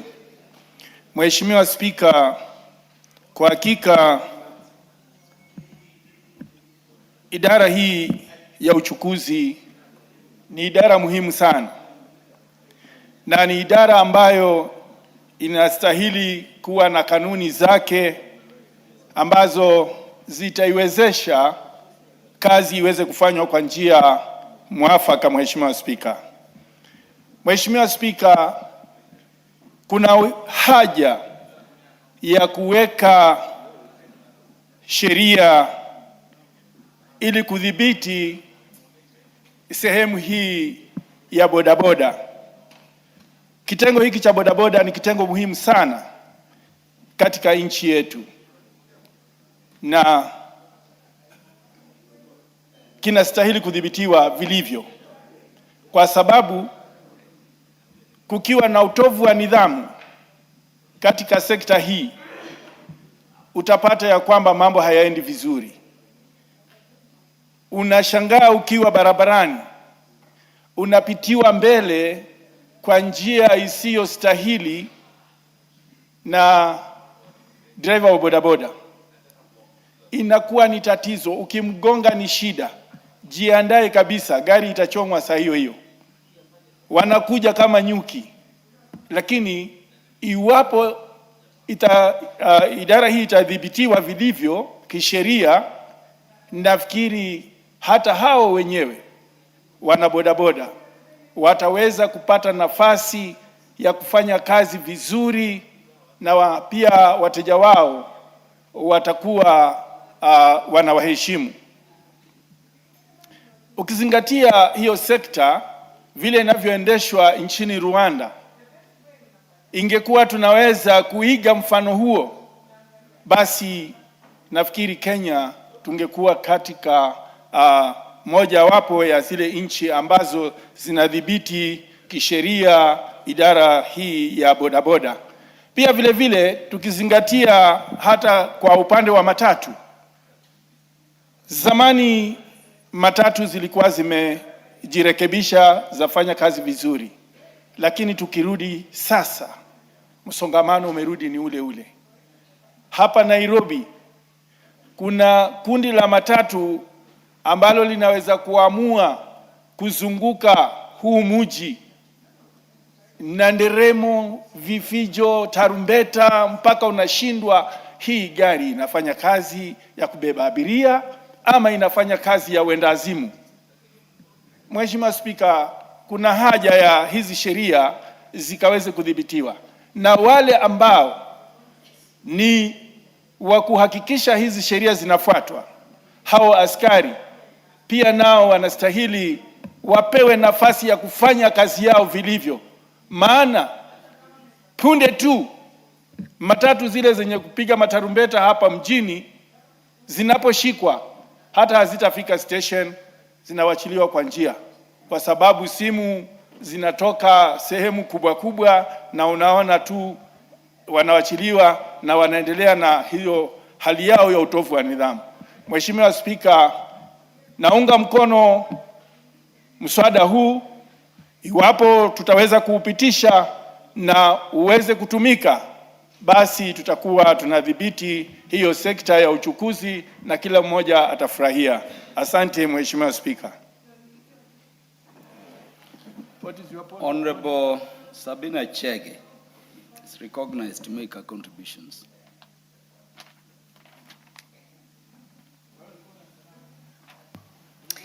Thank you, Mr. Speaker, for the opportunity. And Mr. Speaker, on the onset, I want to say that I support the amendments. Honorable Speaker, the public sector, and especially on transportation, is a sector that normally affects many Kenyans. And Mr. Speaker, in other developed countries where we have governments that have already taken up this duty, we normally see decency, we normally see good treatment. And Mr. Speaker, I don't know why this country, all the time that we go back, initially we used to have our Kenya bus system, where passengers knew the pickup time, the drop-out time, the areas that they were, the public transport was operating on, or the vehicles, and public services vehicles had a lot of discipline. Mr. Speaker, if we remember Honorable Mishuki, and who is also from my county, he also brought a lot of discipline within the sector. The seat belt issue came up, the uniform, and we got the crew that was tidy, that was treating people very well. But Mr. Speaker, we have seen with time that we have lost against the Mishuki rules that came up with against Mr. Speaker. And so one of the reasons why I support this amendment is that, Mr. Speaker, we need to have discipline back in the system. And number two, we also need to make sure that the public are not exploited. You have seen recent cases where, Mr. Speaker, even when the fuel is adjusted, the prices are adjusted, the fares goes up, and when the prices go down, the fares don't go down. And so the normal mwananchi is the one who keeps on suffering, Mr. Speaker. We have also seen, Mr. Speaker, in social media, some of the matatus being driven carelessly, Mr. Speaker.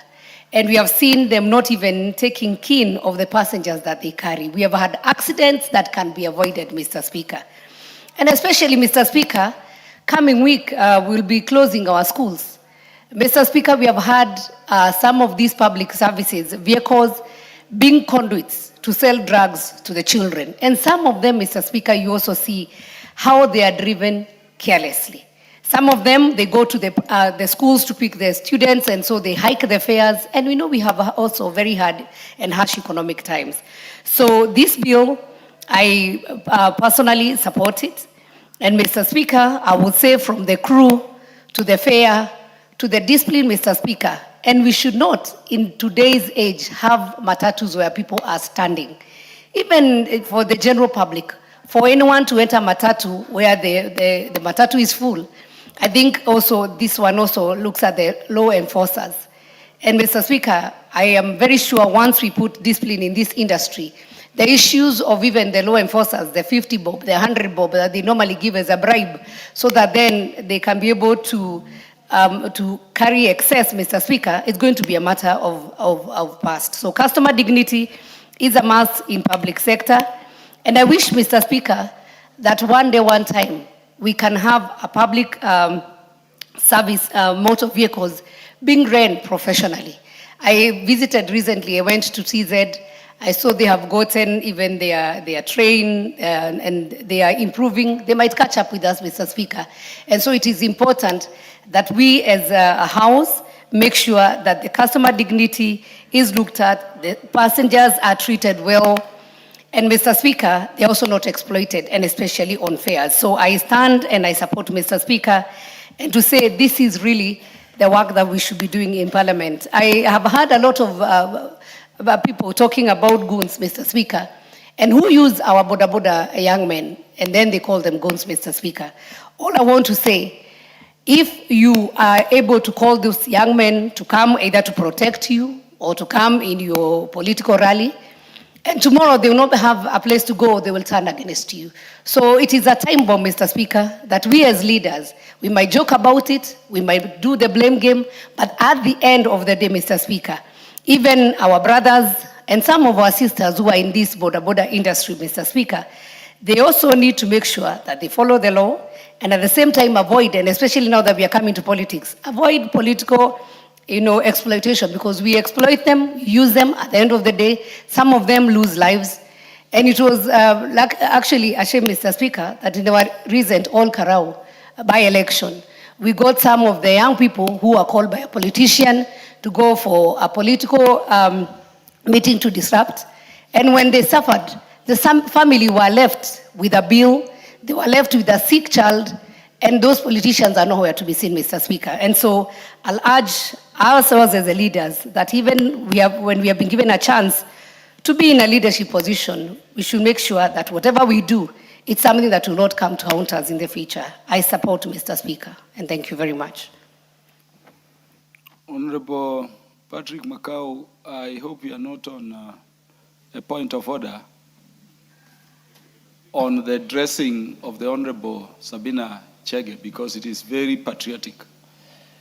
Mr. Speaker, thank you for this chance. Madam Honorable Sabina Chege, she's very well donned. In fact, the clothes, the outfit she's wearing, dons the colors of Linda Mwananchi. So I'm very happy to welcome her to that party, because that is the way forward, loyalty, and love of this country. Mr. What Speaker, is out of order, Honorable Sabina Chege? Thank you very much, Mr. Speaker. It is very unfair for the Honorable member to purport that I am donning a specific political affiliation or party or a movement attire. Mr. Speaker, I am a patriotic Kenyan, and today I chose to don the Kenya national flag's colors. So the Linda or Mwananchi, ground or whatever it is, Mr. Speaker, I'm just a patriotic Kenyan. And yesterday I saw some people who came looking like grasshoppers, donned in green, Mr. Speaker, and others in blue.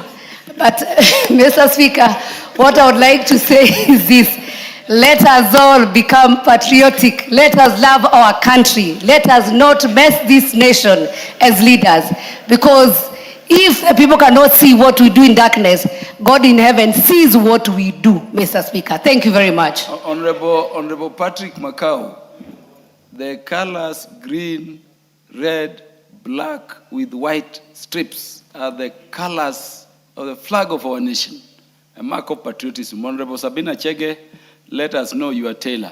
We need to send more Kenyans to that tailor. thank you, Mr. Speaker. Mr. Speaker, thank you very much. Honorable Indeed. members, Honorable Makau, let me recognize and welcome a number of learning institutions to Parliament before we continue proceedings. Honorable members in the Speaker's Gallery, we have not honorable, but Kaungu Primary, School from Bere North in Embu County. We have St. Joseph Kikuyuni Senior School from Matungulu constituency in the Great Machakos County. We have students from Lion School, Imenti constituency in Meru County. And then we have Honorable Tilindi Primary School from Kuresoi South in the Great Nakuru County. I want to allow the Honorable Ibrahim Dawood, Mr. Speaker, have the mic. Not Ibrahim, but Rahim Dawood, to not only make his contributions, but also to visit and welcome all the students and their teachers to this House of Parliament. Thank you, Mr. Speaker. Mr. Speaker, first I want to welcome Tender Brains Academy from Meru County and all the other schools which have come, which are in the public gallery and the Speaker's gallery.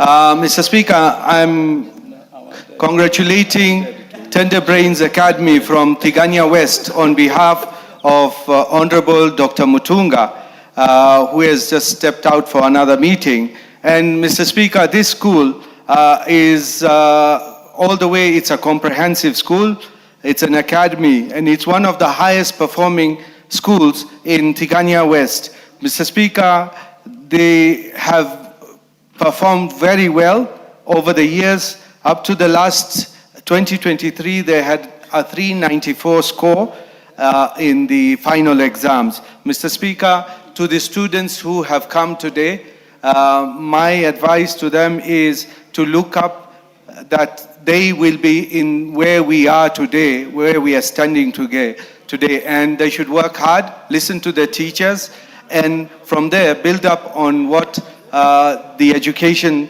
will help them with. Mr. Speaker, I want to go to the bill, and Mr. Speaker, I want to support Honorable Didas Baraza in his amendment of the NTSA Act amendment. He's my vice chairman. Mr. Speaker, he has put very pertinent questions where he has mentioned that we should have a minimum and a maximum of the fares. Because, Mr. Speaker, like the previous speakers who have spoken before, at times when there is a shortage of vehicles or when schools are closing or opening, we tend to find that the fares have been hiked. Or when there are shortage of vehicles, the fares are hiked. Mr. Speaker, that is very inconveniencing for people who probably left home earlier thinking that the fares they will get will be lower than what they have.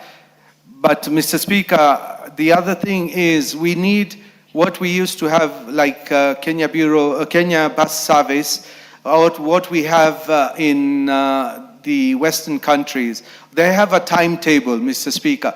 You are sure if you miss one bus, you will not miss the next one. They are either spaced out between 5 and 10 minutes or 20 minutes. Even trains is the same. Like the London Underground, you can be sure when you will get it. And there are routes as well. I mean, which line to take, so it makes it easier for you to interchange. It's so much easy. But, Mr. Speaker, for now, we are not sure which bus comes when, which matatu comes when. The other issue, Mr. Speaker, I have seen it on the social media, where you see people hanging from doors and now doing antiques, which would be a gymnast, really. I mean, they would not be in a matatu, where they're hanging from the sides, touching other matatus. And, you know, the other day as well, I saw another matatu overturn and hurt a few passengers, Mr. Speaker. We need to get to the bottom of this, Mr. Speaker, as well as the border borders. They have been talked about a lot. You will see a border coming from the wrong side of the road when you are speeding down, and then you suddenly find there's a border coming from the opposite side, and it's not the right way. Mr. Speaker, we have got some borders carrying a whole sofa set, and some I have seen carrying even on the Ndindi Hill Bridge, carrying a cow. Mr. Speaker, carrying a cow. And I wonder how, and many of them carry 5 to 6 passengers, Mr. Speaker. Where have we left all the rules? Yes, the Michuki rules came in for the matatus, but we have never had any rule for the borders. And we see 5, 6 people, they will cross a policeman on the road, but the policeman will not stop a border, but will stop a matatu. Mr. Speaker, we need to have this, the whole transport sector, we need to sort it out. And I want to say I will support this one, and I let my colleagues as well say something, although I had not finished. Thank you, Mr. Speaker. How can you say you have not finished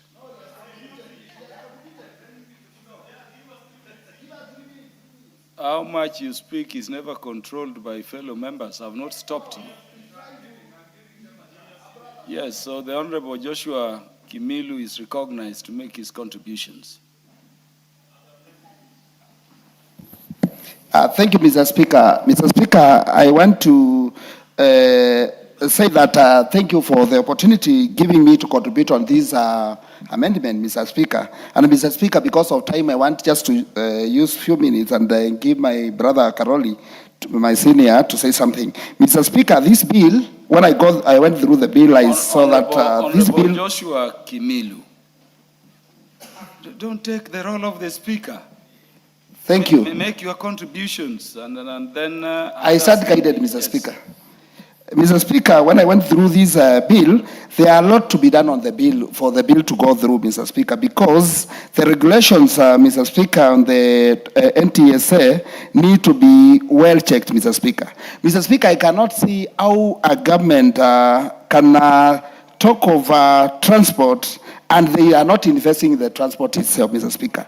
We need to have good roads if we want the transport to be improved, Mr. Speaker. Mr. Speaker, the nation with a goodwill, Mr. Speaker, it's very easy to control transport and to have good regulations, Mr. Speaker. Because, Mr. Speaker, the country is a country is guided by the law, Mr. Speaker, and we are here to make laws, Mr. Speaker. And, Mr. Speaker, we are not happy when we see, after making the laws, implementation becomes a challenge in a country like the country we are in. Because, Mr. Speaker, we remember there is a time where we had Michuki rules.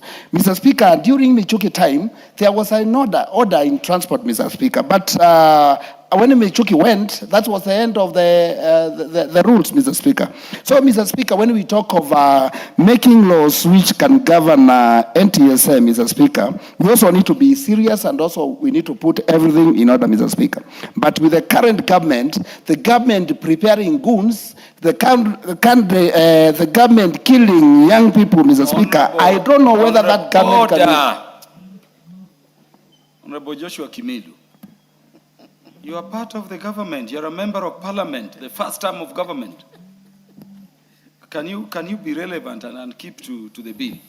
Thank you, Mr. Speaker. Mr. Speaker, you misquote me because, Mr. Speaker, I was talking of the leadership, Mr. Speaker, of the government. But, Mr. Speaker, let me, Mr. Speaker, say that if we also want to improve the transport in our country, Mr. Speaker, we can also come up with transport like bullet trains, Mr. Speaker, we saw in other countries. And I was even shocked to see my colleague, Honorable Waluke, talking of the presidency taking her to Singapore. And I don't know whether he was talking of taking us for a trip or to do what, Mr. Speaker. Because the only way we can go to Singapore is for benchmarking. Because Singapore is doing well, but in our country, Mr. Speaker, we are doing the opposite.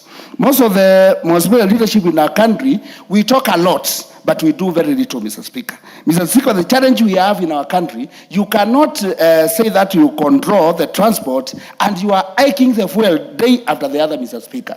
Kenyans are stressed, Mr. Speaker. There is a problem in our country, Mr. Speaker, and we need to fix the leadership of this country, Mr. Speaker, for us to get what we want, for us to improve the laws we want, Mr. Speaker. But with the kind of leadership, Mr. Speaker... What is out of order, Honorable Sabina Chege? She is also a part of the people I'm talking about.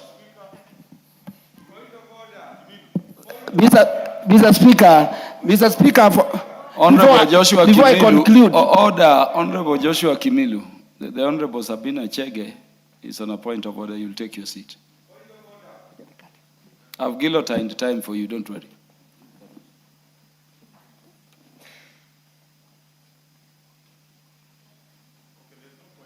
There is no point of order. Yeah. How? Honorable Rahim Daoud, you cannot be on a point of order. I can when use another this. member is on a point of order. Thank you, Mr. Speaker. You know, Mr. Speaker, and with all due respect to the honorable member, is it in order, Mr. Speaker, to purport that the president wants to take people for benchmarking? He's a leader in this country. I don't know what other leadership is looking for. And it's important that members can also see we have students here who are learning from us. When you use the floor of the House to rant, and where we know, Mr. Speaker, that we have a clear vision for this nation, that would like this nation to go the Singapore way. So is it in order, Mr. Speaker, to say the president is taking people for benchmarking? And he has an opportunity, Mr. Speaker, in this House to set the laws. The way he's talking about bullet trains and everything else, he sets the budget. He's a member of parliament, Mr. Speaker. And so he cannot purport that somebody from outside is the one to make things happen when he has the authority. So this floor is not just for ranting, Mr. Speaker. But, Mr. Speaker, he has an opportunity. He said he's not satisfied. He can maybe propose an amendment on the same bill that he's talking about, Mr. Speaker, instead of ranting, Mr. Speaker, and misleading the House, Mr. Speaker. Thank you. Honorable Joshua Kimilu will now conclude his contributions. What is out of order, Honorable Rahim Daud? Minister, thank you. Just take your seat, Honorable. Mr. Speaker, the honorable member referred to Honorable Sabina Chege. This is the kind of people I'm talking about. Is it in order to call, these are the kind of people, a honorable member? He has cast aspersions on Honorable Sabina. You can check on the answer, Mr. Speaker. That's what he said. He needs to apologize to Honorable Sabina. Honorable Joshua, she's not this kind of a person. Honorable Joshua Kimilu, we will not cast aspersions against fellow members. Please conclude your contributions. Mr. Speaker, the honorable member mistook what I said. I was talking of people who are eating with the kind of leadership I'm talking about. Don't go back. Honorable Joshua Kimilu. But Mr. Speaker, I'm on the floor. Mr. Speaker, let the honorable member not shout at me. Joshua Kimilu, can you go back to the substance of your contributions on the bill? Thank you, Mr. Speaker. And Mr. Speaker, because, Mr. Speaker, allow me to conclude by saying that, Mr. Speaker, this bill, we need to do a lot of amendments for it to suit the country we want. Thank you, Mr. Speaker.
Just adjourn. Order, honorable members, be upstanding. Who is that honorable member? Honorable members, the time being 13:01 p.m., this House stands adjourned until Wednesday, the 29th day of July 2026 at 2:30 p.m.